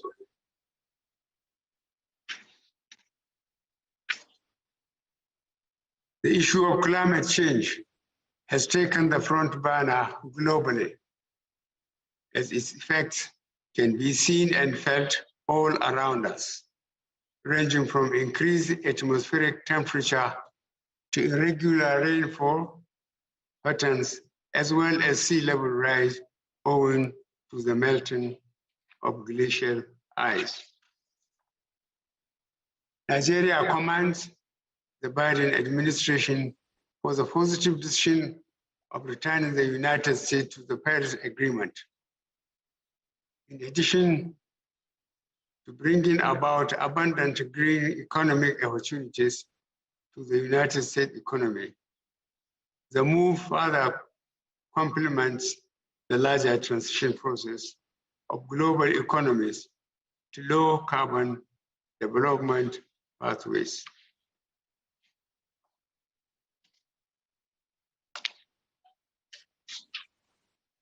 This summit would indeed prove instrumental in galvanizing high-level political support for the implementation of the Paris Agreement and its cut-wise rule book, as well as inviting more countries and stakeholders to take more climate-oriented responsibilities. As one of the most vulnerable nations, Nigeria is undertaking major environmentally sound and climate-friendly programs and treading the path of sustainability. Since ratifying the Paris Agreement in 2016, Nigeria has rolled out several policy enablers, set up institutional frameworks to cut emissions by 20% unconditionally and 45% conditionally, with international support by 2030. Nigeria is convinced that through net zero transition, tremendous prospects are available for job creation and other economic benefits. We are expeditiously implementing programs that stimulate gradual transition away from the use of wood stoves to kerosene, liquefied natural gas, biogas, and electricity. The immediate effects include healthy competition among private sector players, leading to higher productivity, employment, and faster service delivery. In the agricultural production and supply chain sector, we are targeting improved efficiency and productivity through the provision of accurate and timely weather forecasting to farmers, supply of drought-tolerant and early maturing crop varieties, and promoting empowerment towards the diversification of sources of livelihoods. Beyond ending gas flaring by 2030, the oil and gas sector has undertaken steps for diversification, risk management systems, insurance, hedging, research and development, and energy crisis planning.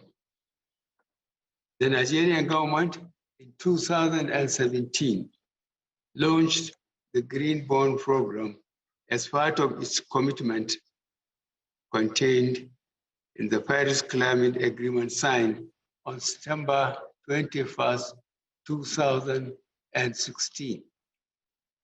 The overall outcome of the highlighted actions have translated into food supply sufficiency, improved nutrition, less hunger, increased employment, more jobs opportunities, better livelihoods, reduced poverty, decreased vulnerability to health challenges, and higher quality of life. Excellencies, Nigeria calls on countries to embrace circular economy and sustainable production and consumption models in order to expedite attainment of the long-term goals of Paris Agreement. I wish Your Excellencies to reiterate Nigeria's commitment to galvanize the relevant stakeholders for climate action and our readiness to extend support to regional, continental, and global multilateral processes for the attainment of the lofty objectives of the Paris Agreement. The fight to redress the impact is the responsibility of all. Thank you.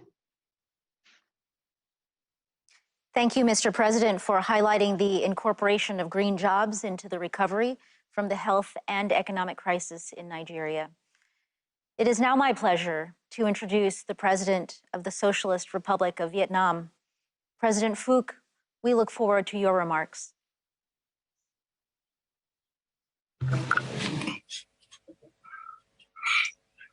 The Honorable Joe Biden, President of the United States of America, Excellencies, Presidents, Prime Ministers, ladies and gentlemen, I thank President Biden for inviting me and other leaders to this very important summit. I commend the United States' return to the Paris Agreement. I believe that the renewed leadership and strong commitment that President Biden espoused during the opening session, combined with our shared efforts, will lead us on the path towards achieving the goals of Paris Agreement. Mr. President, ladies and gentlemen, climate change is undoubtedly a major existential crisis for many countries and to our planet. In Vietnam last year alone, extreme weather has taken hundreds of lives and reversed decades of progress in poverty reduction. The Mekong Delta, our rice bowl, and the home to more than 20 million Vietnamese, is suffering immensely from rising sea level, especially towards the end of this century. Mr. President, ladies and gentlemen, transitioning to a green net zero emission economy is an inevitable trend and imperative to limiting global warming to 1.5 degrees Celsius. This is a challenge, but will also bring about huge opportunities and benefits, including jobs, ensuring energy security, and enhancing economic competitiveness and sustainability. Vietnam resolves to follow this path. At the same time, we need a suitable roadmap for developing countries where much hardship remains. Accordingly, I wish to highlight the following points. First, transition must be just and inclusive. It must ensure equal access to opportunity, benefits, place the people at the center, and leave no one behind. It must especially be supported by the people, businesses, and scientist communities. Second, developed countries must continue to take the lead in emission reduction commitment while giving greater concrete support to developing countries, including Vietnam, in financing, in new technology development, in high quality and efficient infrastructure, and in job creation. We welcome and hope to receive the assistance from the U.S. International Climate Finance Plan and other international financial arrangements, including from international companies and corporations. Third, the pursuit of climate goals should be compatible with each country's conditions, including the need to alter their lifestyles, their modes of production, and their work. This endeavor must be integrated into national development strategies and plans. Each country must itself make efforts and make good use of international aid and resources. There need to be national mechanisms for oversight and evaluation of implementation to improve the ability to recover. Vietnam is a developing country. Our industrialization has only truly begun 3 decades ago, yet we make every effort to contribute to the global action. Vietnam has been quick to submit its NDCs to the United Nations and mainstream them into our domestic law for earnest enforcement. By 2030, we pledge to reduce emission by 9% with our domestic resources, or 27% if provided international support, bilaterally and multilaterally. We will greatly reduce coal-based power generation and increase the share of renewables in the total primary energy supply to 20% by 2030 and 30% by 2045. We will reduce greenhouse emission intensity per GDP by nearly 15% and methane emission from agricultural production by 10%. Earlier this month, Vietnam launched a program to plant 1 billion trees by 2025. This project alone is expected to absorb 2 to 3% of Vietnam's total emission by 2030. Mr. President, ladies and gentlemen, I'm confident that the challenges of climate change shall be drivers for solidarity and positive change as we move towards COP26 in the UK and contribute to a more sustainable future for generations to come. Thank you very much. Thank you, Mr. President, for sharing your thoughts on the intersection of renewable investments and job creation. It is now my pleasure to introduce the President of the Republic of Poland. President Duda, the floor is yours.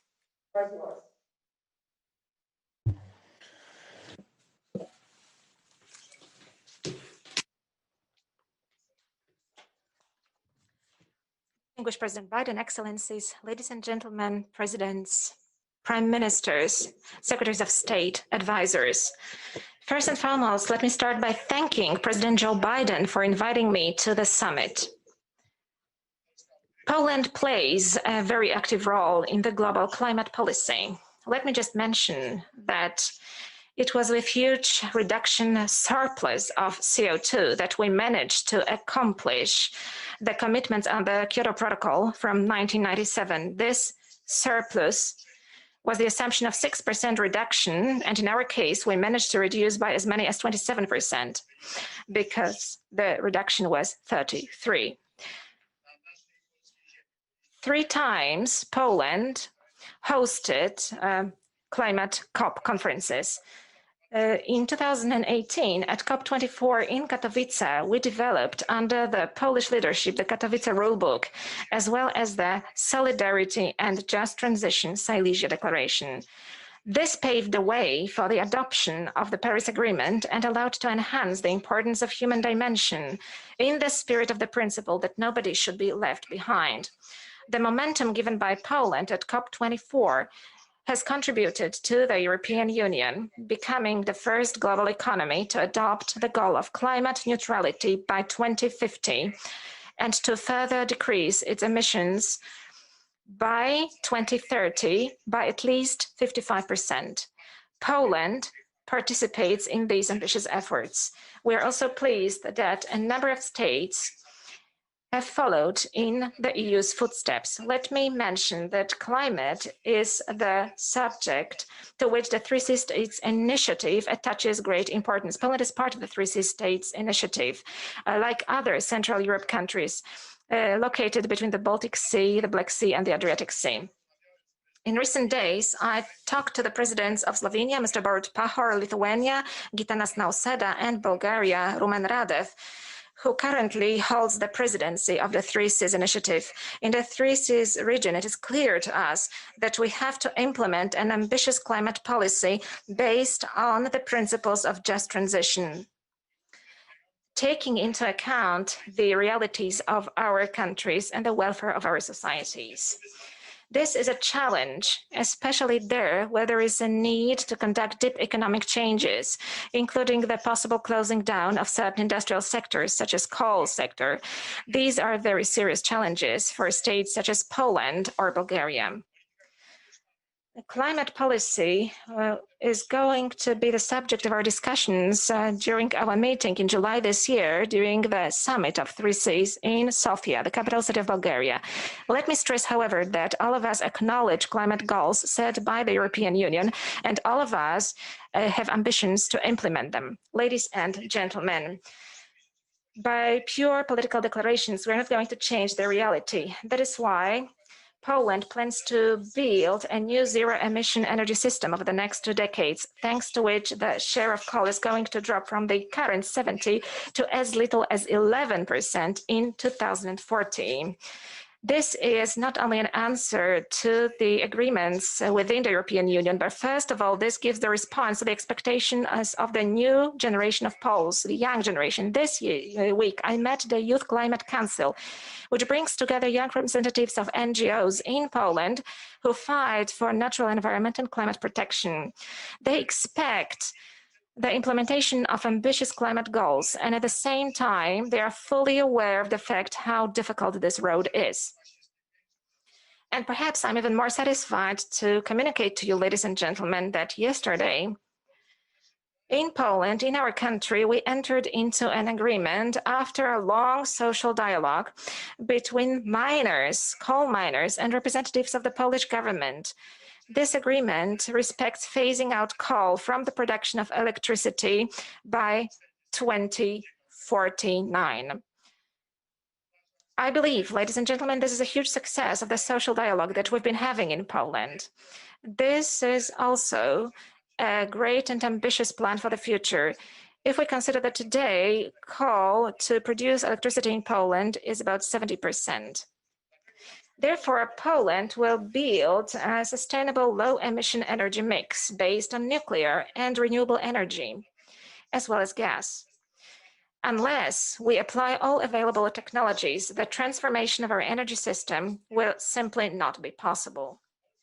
Polish-US agreement on the development of the Polish civil nuclear power program dated October 2020 confirms our ambitions. It highlights the importance of international cooperation in the field of energy and climate policy. We should therefore coordinate international research and development efforts to create a critical mass of affordable technologies, innovative technologies, which are also price affordable. We should also think how central banks in our countries can support energy transformation in line with the principle of technological neutrality. A climate-friendly transition provides a huge opportunity also for our citizens and all sectors of our economy. That is the reason why Poland has placed electromobility in the center, both in public as well as in individual transport. It offers a powerful chance to develop our industry and to create new jobs. Already now, we are the biggest exporter of e-buses in the European Union, with a 46% share in the European market recorded last year. Furthermore, Poland has become a European leader in the production of lithium-ion batteries. We are ambitious also in the sector of individual transport and plans to phase out combustion engines, which I believe will open up a vast potential for cooperation on both sides of the Atlantic. We also attach considerable importance to mitigation. Polish governmental agency State Forests has implemented a pilot program of forest sinks carbon farms. It is a system aimed at using forest resources to stimulate the absorption of CO2 from the atmosphere and to accumulate it within the forest ecosystem and in wood products.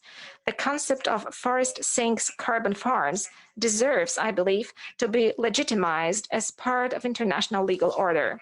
Ladies and gentlemen, the pandemic has brought the world to a halt for a moment. While getting back on the track of development, let's make sure that this is not the old track. Let us build a synergy between the following three conventions: Convention on Climate Change, on Biological Diversity, and to combat desertification. Let us use this opportunity to restore the world as a better, more just, more solidarity-based, and more sustainable place. I thank you. Thank you, Mr. President, for sharing the role of workers, in particular within your decarbonization strategy. I would now like to recognize my good friend and colleague, the United States Secretary of Transportation, Pete Buttigieg. Thank you. Thank you, President Biden, for your leadership on this defining issue of our time. Thank you, Ambassador Tai, for everything that you're doing in the U.S. and around the world. As we've just heard from these distinguished leaders, we are here to chart new paths forward to confront the climate crisis. Achieving our climate goals will create new jobs and harness the ingenuity of our industries and workers. In the U.S., the transportation sector is the biggest contributor to greenhouse gases, which means that this sector has the opportunity to be among the biggest parts of the solution to climate change. The race against climate change is not just a question of what will be lost if we fail. It is about what can be gained if we succeed.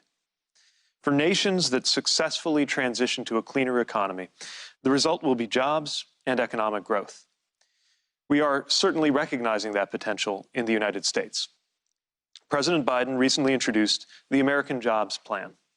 It represents a once-in-a-generation opportunity to modernize our national infrastructure so that our economy and our climate can thrive.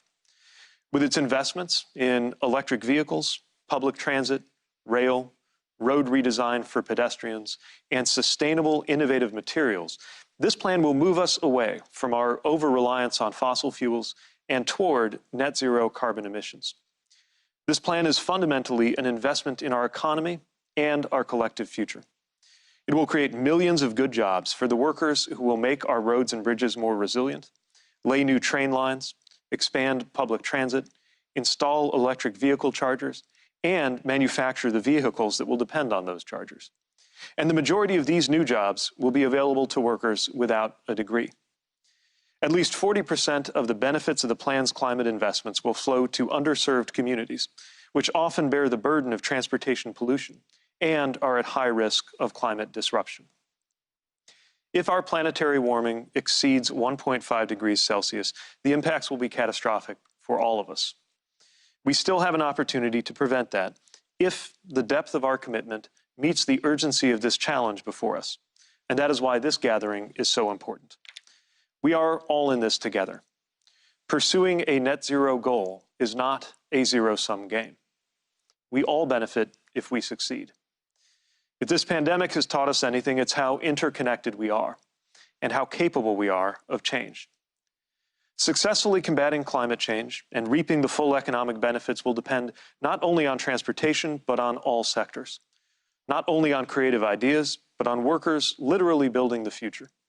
Not only on the choices of any one nation, but on the contributions of countries all over the world. I thank President Biden and the leaders here today for meeting this moment with the urgency and courage required. Let us continue to chart this path together to the benefit of the many peoples we serve and the one climate we all share. I'm now pleased to introduce National Climate Advisor Gina McCarthy, who is helping to coordinate the all-of-society approach that you will hear about in this roundtable.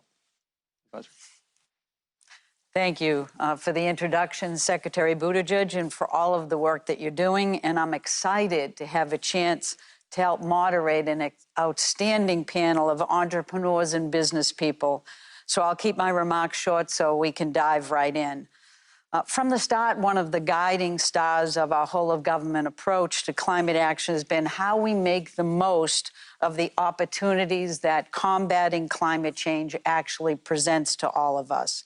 So as we work to develop our nationally determined contribution, one of the most important things was understanding how it positioned our workers and our industries to tackle the climate crisis. President Biden has always believed that tackling the climate crisis presents an incredible economic opportunity. And the fact is that creating jobs and tackling climate change actually can go hand in hand, and it must. And that's why I'm so pleased to be talking to this group today, because more than anyone else, you understand the opportunities we have to create good-paying union jobs, to improve public health, to keep our communities safe, and to advance the issue that is so important to all of us, the issue of environmental justice.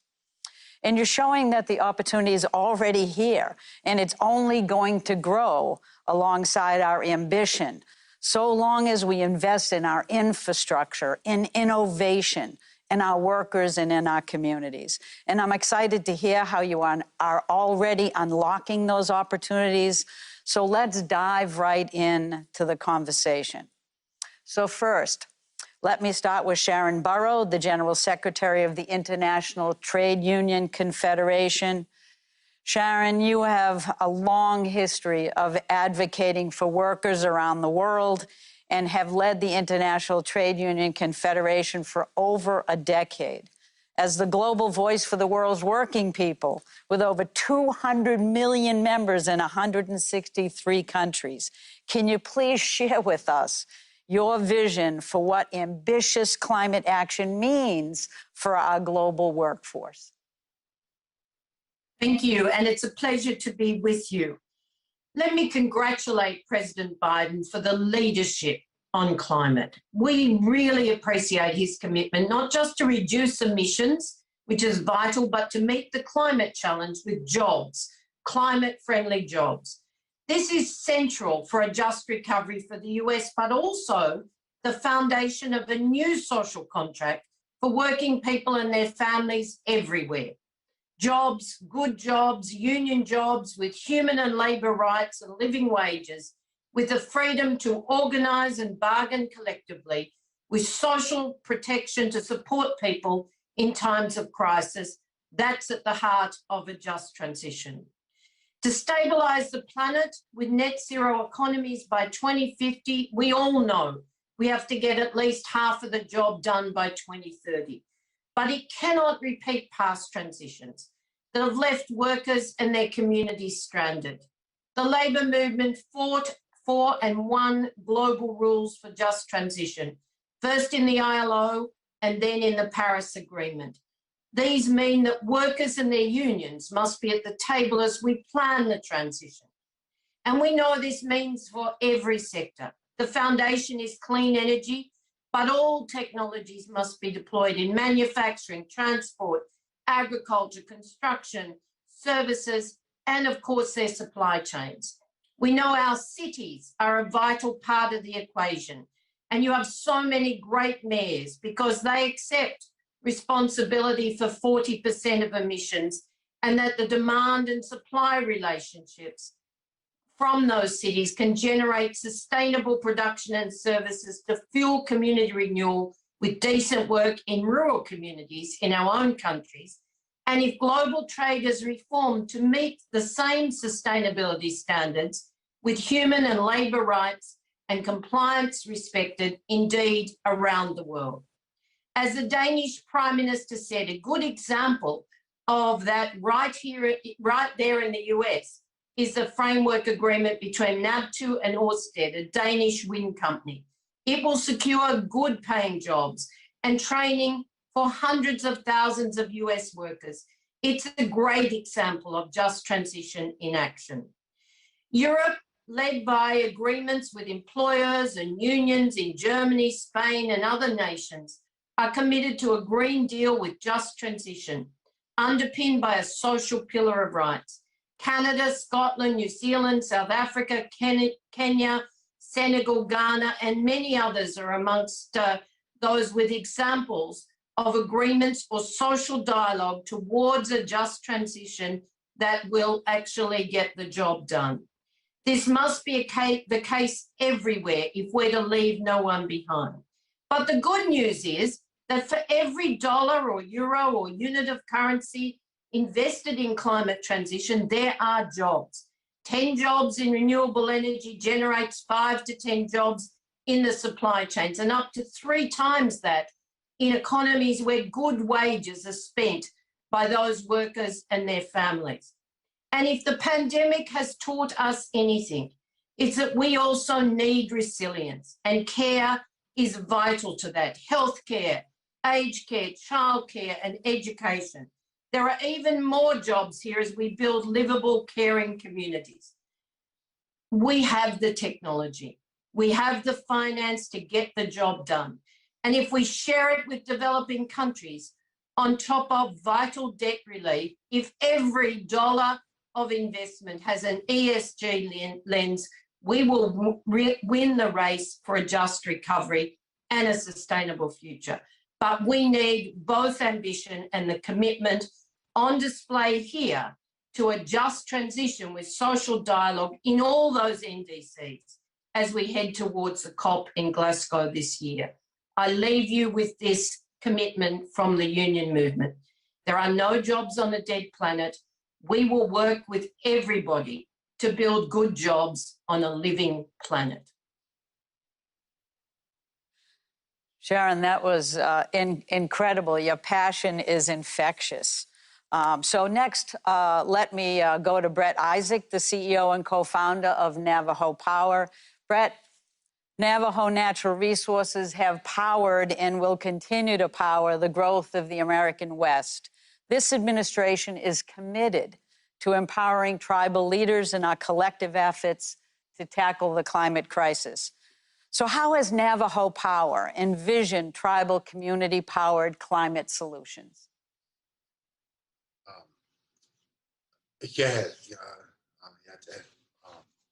Tribal nations have been at the epicenter of energy impact and want to continue being the driver of that effort through the cultivation of clean energy assets.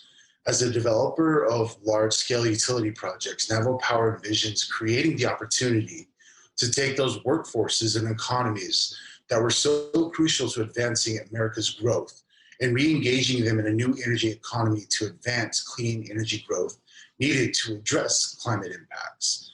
We're excited to see President Biden's vision and engaging our communities in creating real, tangible solutions to address the climate crisis. The notion that this transition must be equitable to those communities who will be on the edge of this work is a large step forward to acknowledging the foundation of this movement must begin with collaboration. Tribal nations believe that, our role in this is to help accelerate, the advancement of preservation of our culture, of our resources, and of our, our Mother Earth. So the idea behind what Navajo Power wants to do is create the platform that's going to be the spark needed to accelerate the recovery and advancement of tribal economies. There's a lot of workforces that were built on, the previous energy economies that need this movement in order to advance and usher in a new era of energy usage and energy, resiliency. And we believe that, Navajo Power itself can play a role in creating that landing spot for job growth, for economic growth, for communities to thrive under these conditions that we're looking to create with the development of large-scale solar, wind, storage, and all the other technologies that are yet to be developed that we need in order to get to a place where we feel like our environment is protected and preserved. And so, from what we see as an important step, we thank President Biden for kind of convening this conversation because it's much overdue, but it's much needed in order for us to advance going forward. So I'm very proud that, to be here to talk about what we're doing, but also very proud to get to work under this administration's initiatives. Thank you. Thanks, Brett. And I know that tribal voices remain so important to us if we want to hope to lift all communities and all nations. So thank you very much for those words. Now I'm excited to hear from Nutabi Sangmusia, the CEO of Easy Solar. Great name, by the way, Easy Solar. Nutabi, the African continent currently faces a significant challenge. You have 600 million people without access to a formal grid. It also has a young and growing population. So what role can renewable energy play in accelerating both access to energy and economic livelihoods in Africa so we can ensure that no one is left behind? Thank you so much, President Biden and Gina McCarthy and your administration for convening the summit and for having me here. As a young African woman, I'm incredibly grateful for this platform. It's a unique moment in our human story, and I want to start by taking a moment to acknowledge where we find ourselves in history. Up until recent times, when any continent has attempted to bring people into the modern economy, we've done so without concern for the planet and its limits. But here today in sub-Saharan Africa, where 75% of the world's off-grid population lives, we're being asked not to copy and paste a formula that has proven effective time and time again at industrializing and modernizing human life. We have to raise people out of poverty. We have to give people dignified work that reduces inequality, all the while not just looking at the economics, but also being conscious of the climate at the same time. Now, this may sound like an unfair conundrum, and at times I lament at the injustice of having to rise above a problem we did not create. But I do believe it's a unique opportunity to look forward rather than backwards, to challenge the status quo and say economic development does not have to be dirty. Progress does not have to be recklessly unjust, that we as Africans can learn from the past while acknowledging what we have at our disposal in the present. I'm speaking to you here from Freetown in Sierra Leone. My company, Easy Solar, operates in West Africa. Our focus countries have some of the lowest rates of electrification in the world. When we first started operating 5 years ago in Sierra Leone and Liberia, it was as high as 95% of the population without power. And I mean being without power in so many more ways than one. The vast majority of people who are off-grid in Africa are based in rural communities with limited access to economic opportunities. If current trends continue, 100 million youths will be entering the African labor market, will be unemployed by 2030. This is important to me personally because I'm one of the fortunate young ones. Power only went out a few nights a week in my home when I was growing up, and I was lucky enough to have access to economic opportunity. But we cannot let Africa's future rest on luck and good fortune. And thankfully, we don't have to. And here's where my optimism comes in. Easy Solar, along with many others in the off-grid sector, are bringing power to people where they are. We're going all the way to the last mile and doing so by employing people who are from those communities. In short, we're building power from the ground up. Off-grid solar companies across Africa and mini grids are already employing as many people as traditional utility power sectors in some of the more developed markets in Africa. We heard earlier today from President Kenyatta. In Kenya, decentralized renewable energy companies are directly employing upwards of 10,000 formal workers, the majority of which are based in rural areas. This figure is comparable to the number employed by the Kenyan state utilities. And here in West Africa, Easy Solar in just 5 short years has created job opportunities for 800 young and passionate people who want to contribute positively to their communities. And beyond the direct employment that we create, access to electricity generates broader economic activity.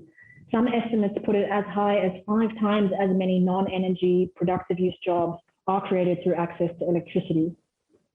So yes, we are at a unique moment in history, but we have so much more at our disposal now, and I think we can do it differently. We can power communities while providing access to good work without the negative impacts of carbon emissions that has characterized mass electrification in so many other parts of the world. I haven't spoken about it much, but I want to close off by saying I do believe there is a role for utility scale power, but we cannot overlook that decentralized renewable energy is a major part of the equation. We need firm commitments from government and the financial community to deploy the $11 billion in funding the off-grid sector needs to accelerate access to energy and economic opportunity at scale.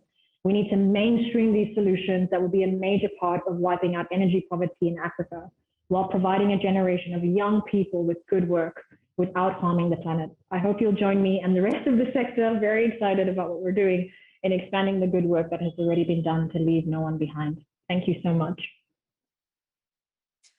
Nutabi, thank you so much. I think young people everywhere in the U.S. and across the world have made a vast difference in pointing out the need for urgency around climate, but also bringing such fresh energy to the table and ideas.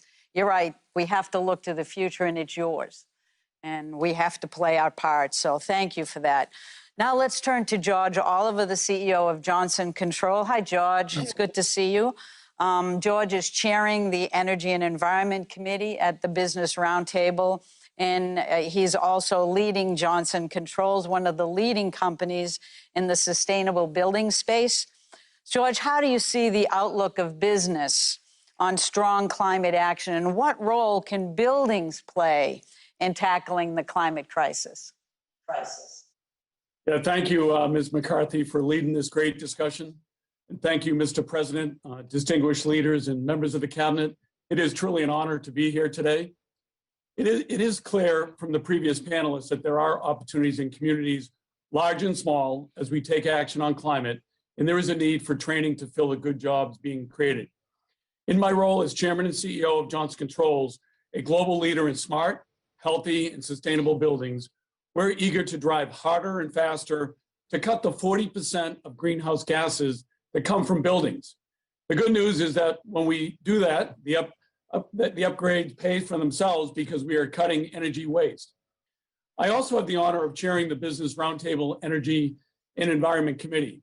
In working with over 200 of America's largest employers from all sectors of the economy, I can tell you the CEOs recognize the threats posed by climate change. Business Roundtable members believe the risks are real, they're increasing, they are costly, and they may be irreversible. As we look ahead to COP26 in November, we have the chance to implement smart policies that ensure that all communities and workers benefit from reducing carbon emissions. Business Roundtable believes that a comprehensive market-based policy can spur innovations, ensure equity, and help avoid the worst impacts of climate change. Importantly, Business Roundtable knows that business and government must work together and lead by example to meet the scope of the challenge. In fact, the vast majority of Business Roundtable CEOs have pledged to reduce their emissions, with nearly half committing to achieving net zero emissions in their companies by 2050 or sooner. At Johnson Controls, sustainability is our business. We committed to achieving net zero carbon before 2040 and announced science-based targets for 2030. We are proud to be ranked among the 100 most sustainable companies globally. President Biden called for 4 million buildings to be revamped. Absolutely. At Johnson Controls, we know that that can be done, and we would be foolish not to do so because inefficient buildings are a climate hazard and because money is wasted right along with energy. Working with our customers, we've cut emissions more than 30 million tons, and we have saved them $6 billion. And we guarantee the results, since we are confident substantial savings will be achieved.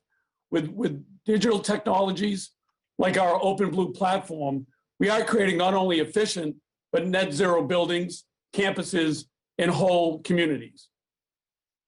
So we think it is clear, driving sustainability and tackling climate change is a collective effort. At the Business Roundtable and Johnson Controls, we know that when we take this challenge on, we will cut emissions and cost, create good jobs, and build resilient, healthy infrastructure. Mr. President, we are ready to get to work. Thank you.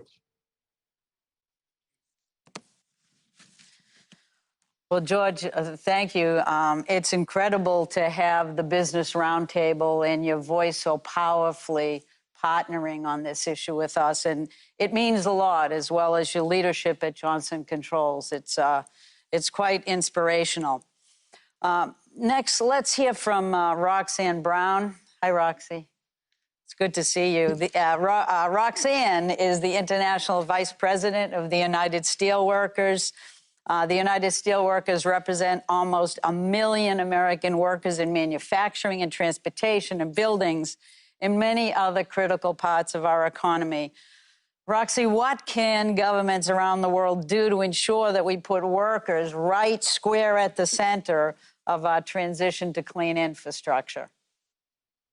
Thank you so much for the question, Gina, and it's so great to see you, and also great to see you as well, President Biden.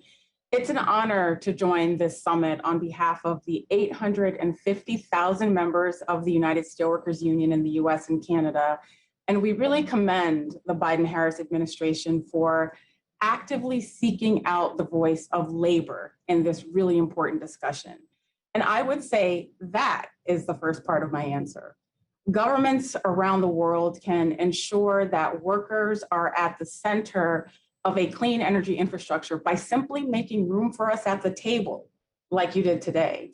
Oftentimes, policymakers form ideas about what they think is essential for workers in a particular state, industry, region, province, or country, but really only workers can best answer the question of how a net zero economy includes us.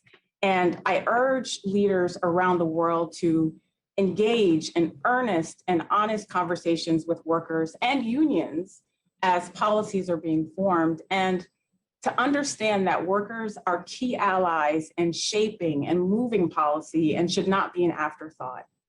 In your question, Gina, you mentioned the various sectors USW members are employed in, from the steel plate our members at Cleveland Cliffs in Gary, Indiana make, to the fiber optic cables our members at Corning in Wilmington, North Carolina make, to the Proterra electric buses our members in Los Angeles, California make, to the water system distribution services our members at American Water and Kokomo, Indiana provide, to the copper our members at Rio Tinto and Magna, Utah mine.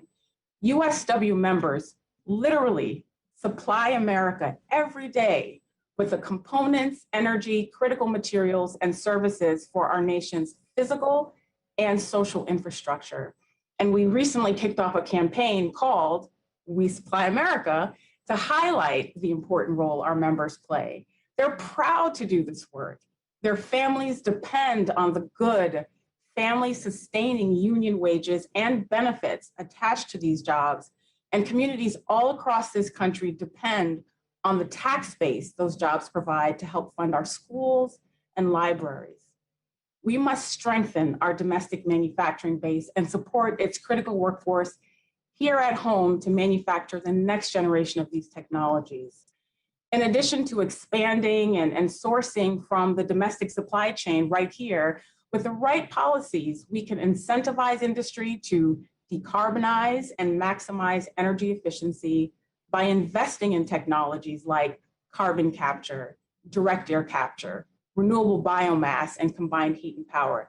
These are all ways to ensure that workers will be at the center of US clean energy infrastructure. And I have to say, we strongly agree, President Biden, that the American Jobs Plan is a once in a generation transformational type of investment. We are ready to help pass policies like the Protecting the Right to Organize Act that will help make the new jobs of the clean energy economy family and community sustaining union jobs. We are ready to support you in helping advance and revitalize existing industries, putting workers at the center of those solutions, and build an even stronger manufacturing and energy base for generations to come. Our sleeves are rolled up, mine are, you just can't see them. Our boots are on the ground, and we are ready to go. Thank you so much. Thank you. Sister Roxy never fails to supply the right words at the right time. And thank you so much. Union, not labor, union. Union, there you go. I want to just say that these unions have not just a place at the table, but we're listening. And President Biden is making sure of that. So thank you so much, Roxy. Let's turn now to Erica Mackey, the CEO of Grid Alternatives. Erica, I had the privilege of attending 2 Grid Alternative solar installations. In fact, you had me on the roof on both of those occasions. And I talked to the job trainees learning solar skills while they were installing solar in low-income communities and communities of color in Los Angeles and Washington, D.C.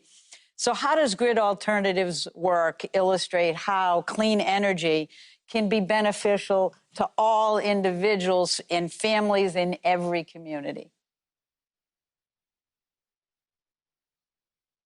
Thank you, National Climate Advisor McCarthy. You were awesome on a rooftop. President Biden, Secretary Kerry, dignitaries, thank you for having me. Grid Alternatives' mission is to build community-powered solutions to advance economic and environmental justice through renewable energy. For the past 20 years, Grid Alternatives, the nation's largest nonprofit solar installer, has been working with communities most impacted by economic and climate injustices to bring the benefits of clean energy and jobs to all families and individuals. We will not achieve a renewable energy future without addressing the systemic injustices that have disproportionately impacted people of color.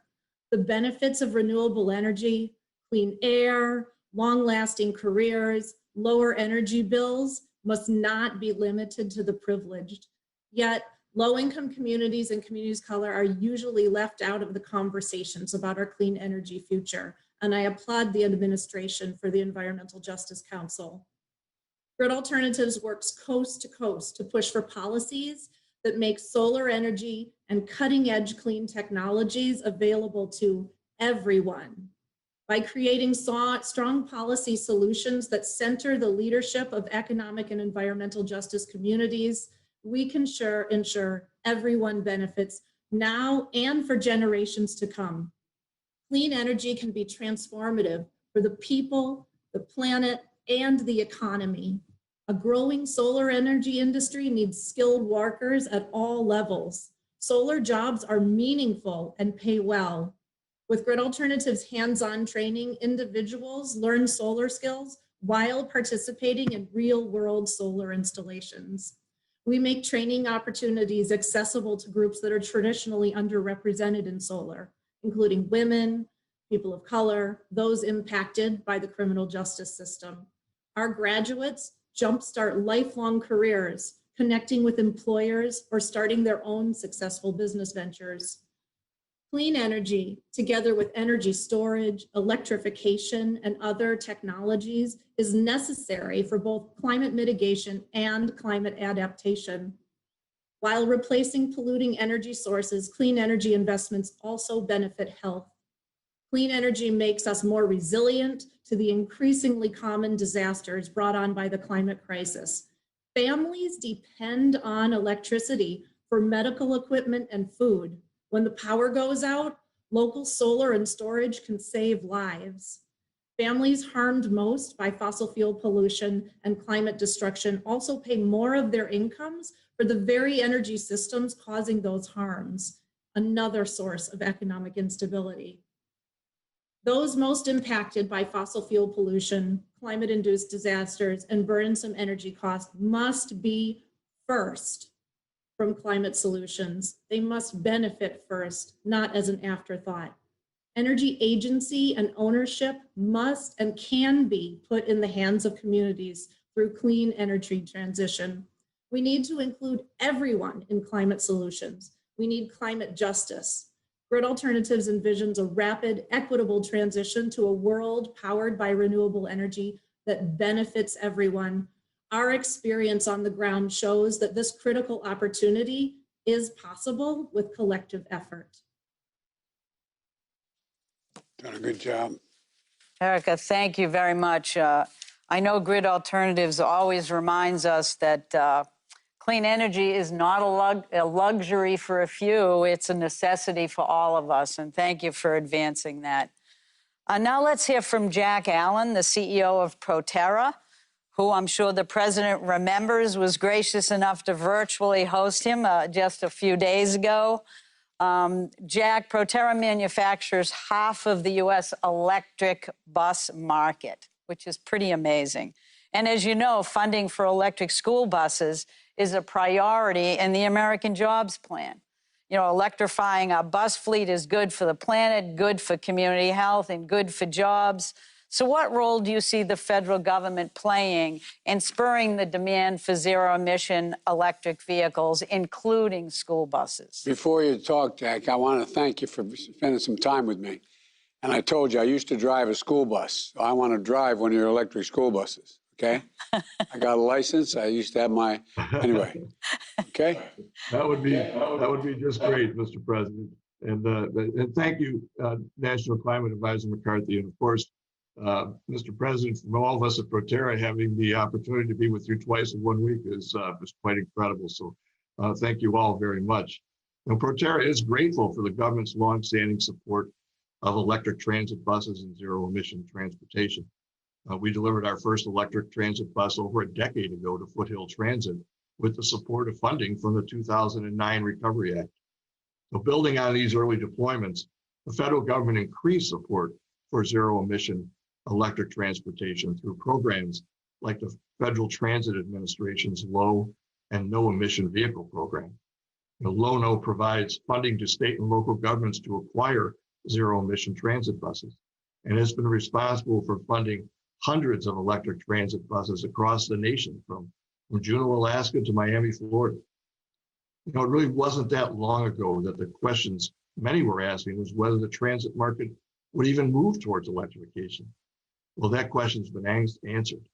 Thanks to the help of the federal government, this transition is well underway. Since Proterra's initial development over a decade ago, we've sold more than 1,000 electric transit buses. So where do we go now? Well, there's an opportunity for the federal government to go even further by spurring increased demand for commercial electric vehicles, for infrastructure, and to deepen the supply base in the United States. School buses, as you mentioned, they're a great example and one of the most exciting applications for electric vehicle technology. Switching to electric school buses means cleaner air for our children and our grandchildren to breathe, and a healthier planet for them to enjoy. Yet today, unlike transit buses, school buses do not receive the same level of federal funding for electrification.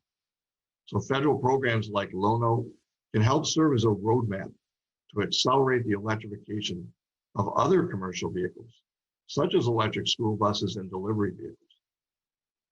One of the lessons that we've learned over a decade of delivering electric buses is the critical role that charging and infrastructure plays in electrification. Our customers have told us they would like to go faster towards electrification, but charging remains a barrier to EV adoption. Now, private enterprises had to solve this challenge, and we will, but it is well worthy of strong support from the federal government to prepare the nation for our clean transportation future. This includes convening public-private partnerships on charging infrastructure between the government, companies like Proterra, the fine union organizations that are represented at this summit, and electric utilities nationwide. Collectively, we can do this. Electric vehicle technology is an opportunity for the United States to be at the leading edge of the innovations that will create good American jobs, will modernize our nation's infrastructure, and help to build a more just and resilient economy.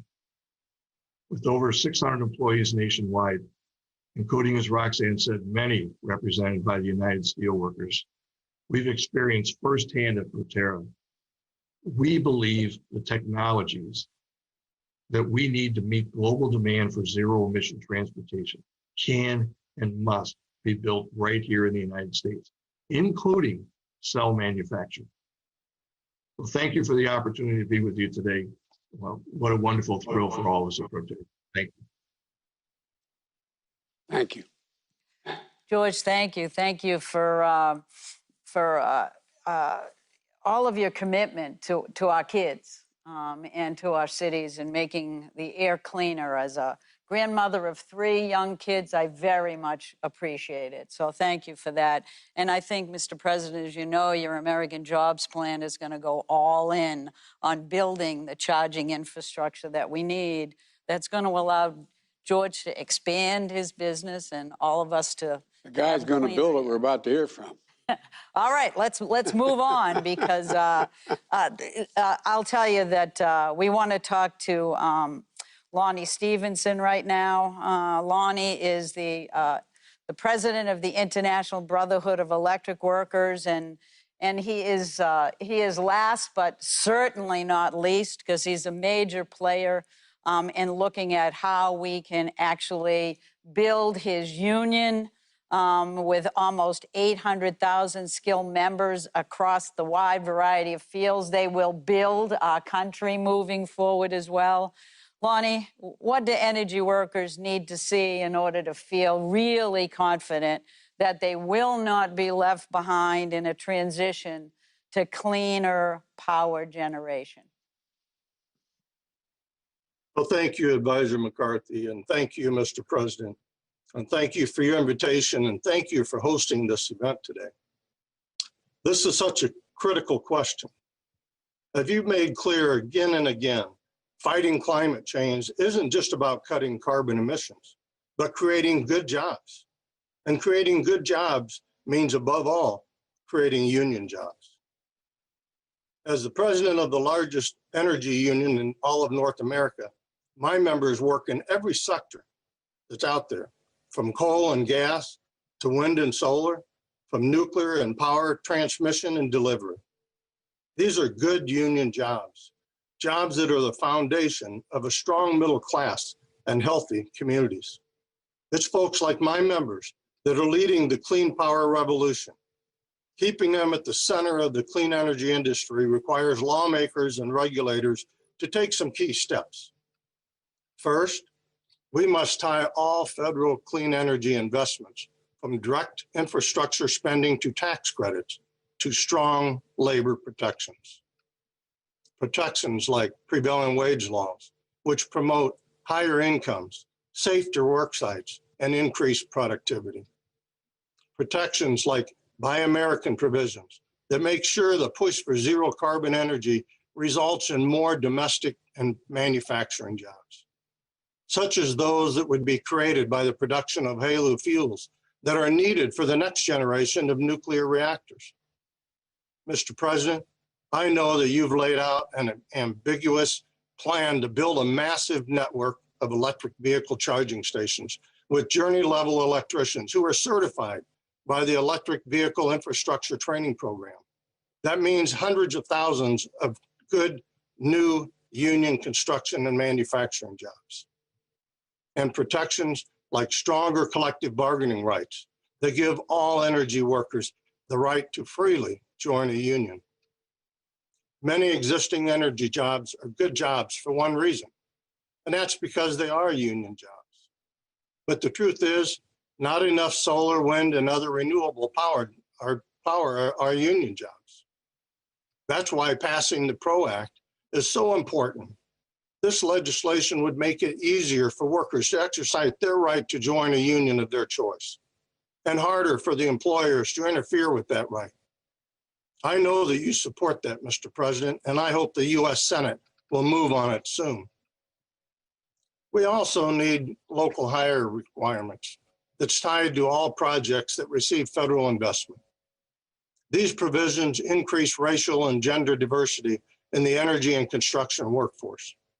They open the doors to good-paying union careers and secure that jobs go to those who need them the most, bringing a measure of environmental justice to communities that have paid too high a price through pollution and discrimination and now suffer from years of disinvestment. Finally, as important as solar and wind are, we must invest in all forms of carbon-free energy technologies, such as carbon capture, hydrogen, and nuclear. This isn't just good for the environment, it's good for the economy and for jobs as well. For example, IBEW members operate or maintain over 90% of the US nuclear fleet, and nuclear power plant operators are among the highest hourly wages in the United States. That's the power of a union contract. We also need to support building out our modern grid. That means doubling the transmission capacity. That means smarter neighborhood distribution systems, all interconnected by 21st century network of fiber optics. And that can double as the country's consumer broadband network. That's not only the backbone of a clean economy, it's a surefire way to create more skilled union jobs. The current energy transition can be a win for the climate and a win for jobs, as long as lawmakers commit to implementing labor protections that ensure new energy jobs are good union jobs. This is a once-in-a-lifetime opportunity to build our economy back better. And the men and the women of the IBEW are ready to get working, that our nation, we can move into the clean energy future. Thank you again for the opportunity. Thank you, Lonnie. Thank you so much, Lonnie. And I know that between you and your 800,000 skilled members, we are going to make it in America. So I'm very excited. And Mr. President, I'm sure you'll agree this was an incredible panel. And I want to thank everybody for your passion, your inspiration, and your willingness to tell us that the future is ours if we want to grab it. And we are going to do just that. So let me turn it over now to Ambassador Tai. And again, thank you for everyone for your terrific words. Well, thank you so much. I would like to thank President Biden, Prime Minister Sanchez, President Buhari, President Fook, President Duda, my colleagues here, Secretary Buttigieg, Advisor McCarthy, and all of our panelists today for the thoughtful and inspiring program that we've just been a part of. This week's summit underscores the reality that our time to tackle the climate crisis is now. Today's speakers have shown that taking meaningful steps to combat climate change can be a powerful driver of economic opportunity, good-paying jobs, and positive global competition. As the United States Trade Representative, my work lies at the intersection of domestic and international economic policy. I know that care and maintenance of our planet's environmental conditions are critical to our economic viability and our potential for shared prosperity. As we say, necessity is the mother of invention. The need to act on climate requires significant change, and it is already sparking innovation and opportunity.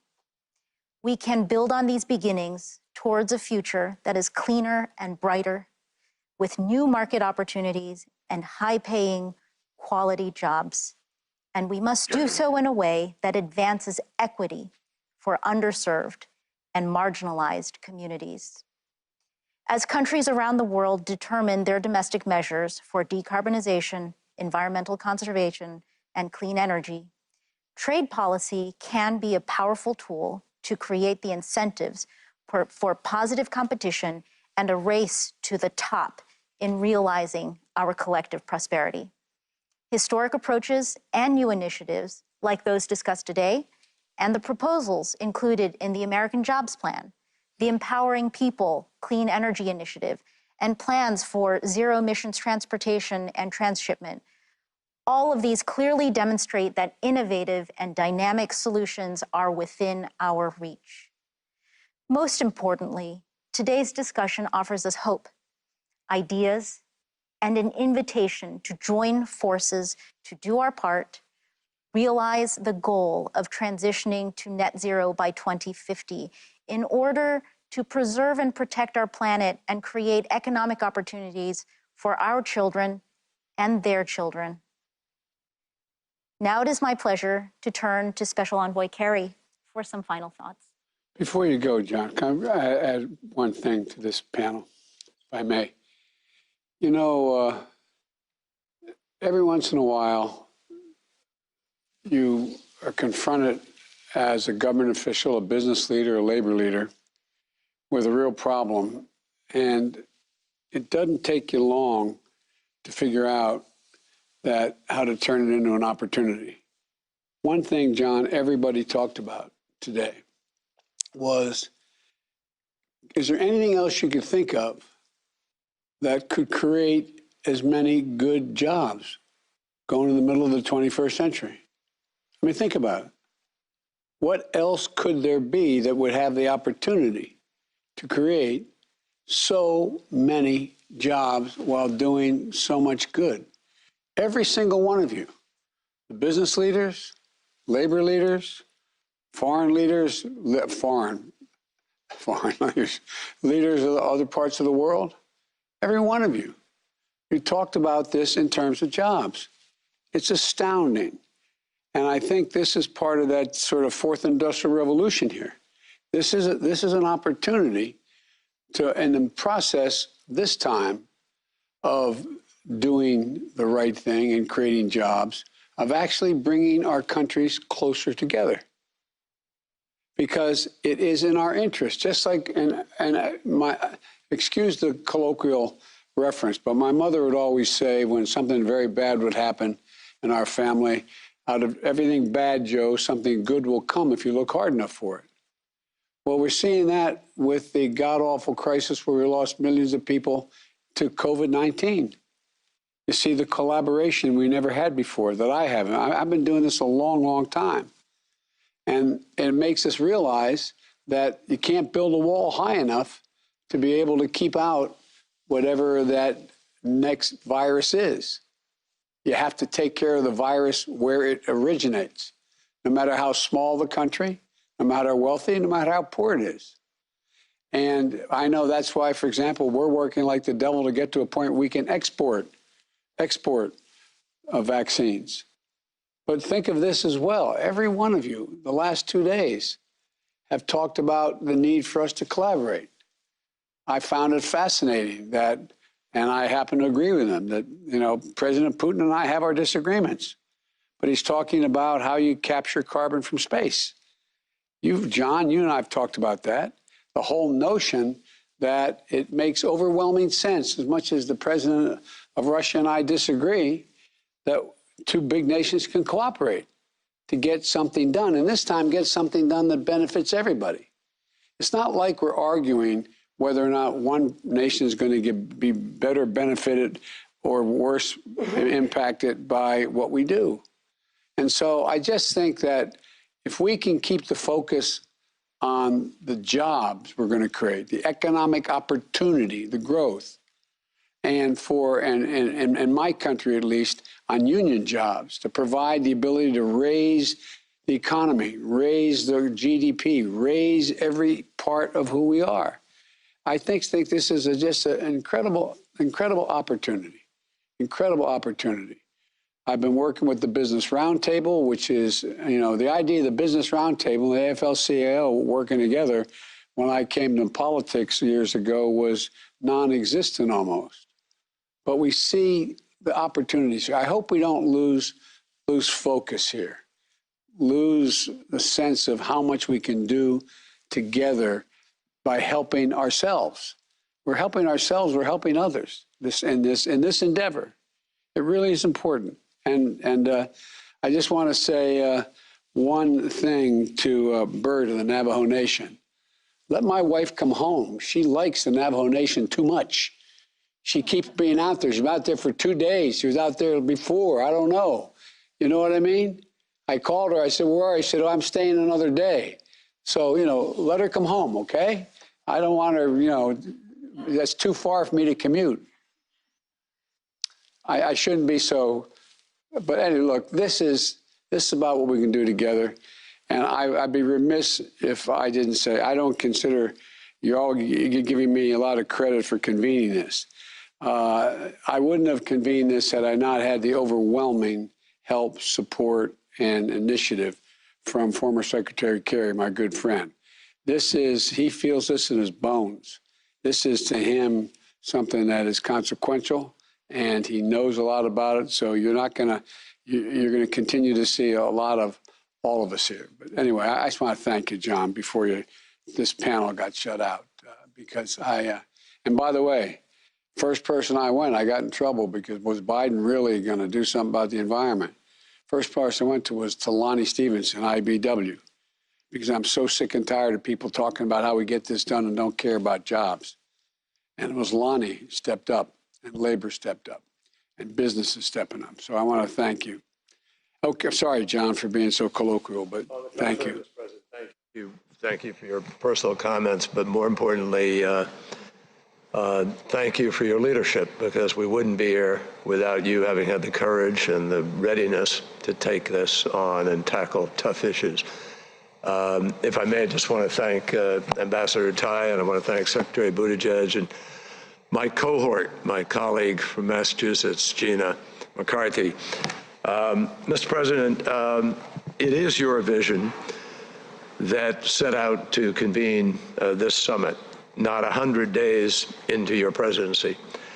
And I want to thank you for demonstrating your deep commitment to action, for bringing together so many essential voices that have been as articulate as any I've ever heard, all of whom want to do the same. And they all understand, as you have said, Mr. President, this decade, these next 10 years are the critical years. The scientists have told us unequivocally that we have about 10 years now to make the critical decisions and implement them that will avoid the worst consequences of the climate crisis. You said this, and that's why we're here. This has to be the decade of decision. This is the period of time. Why?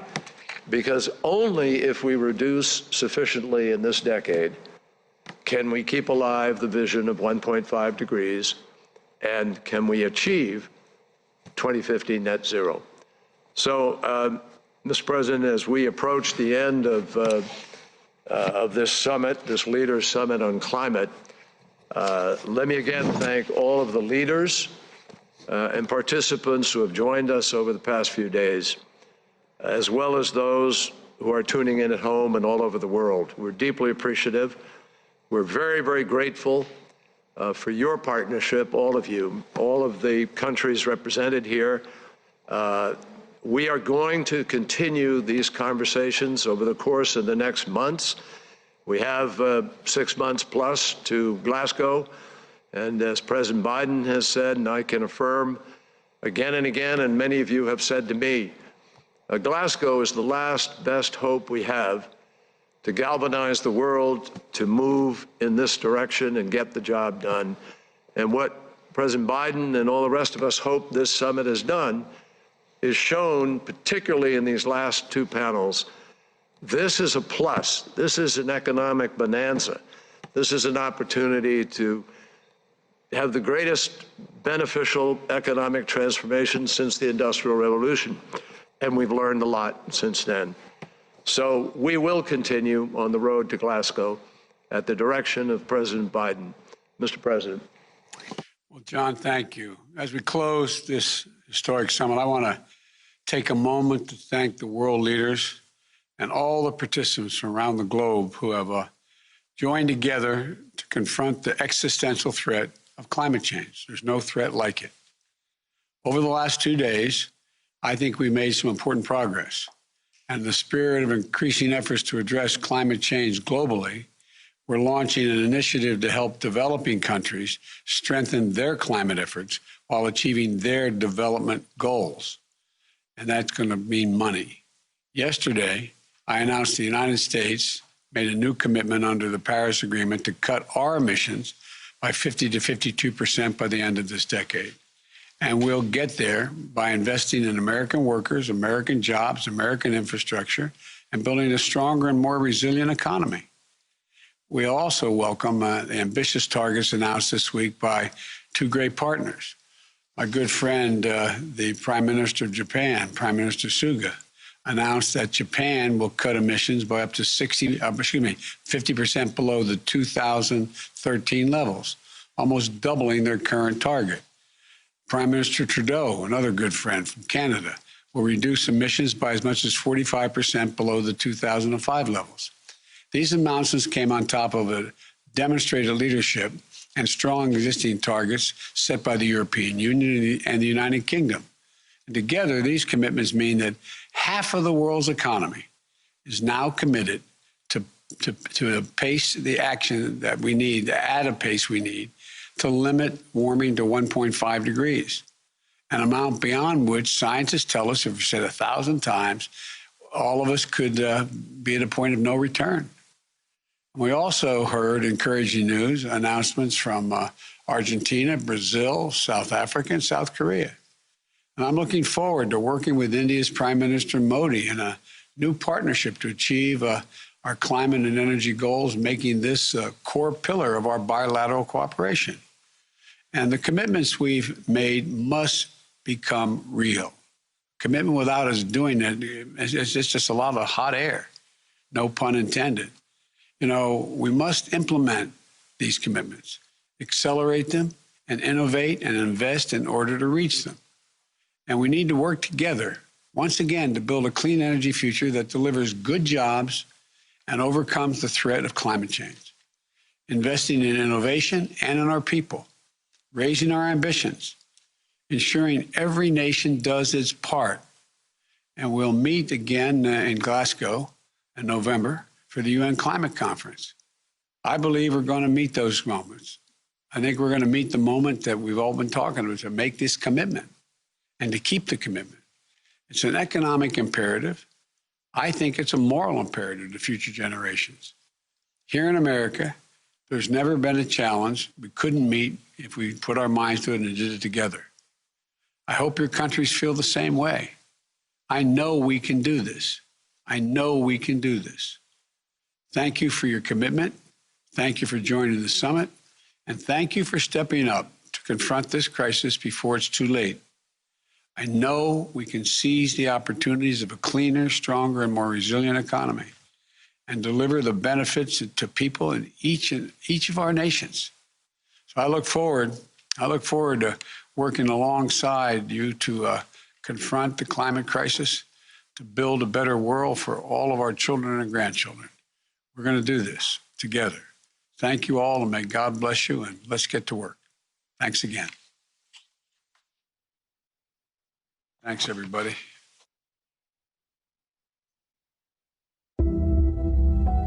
We know the kind of world we want. Healthier,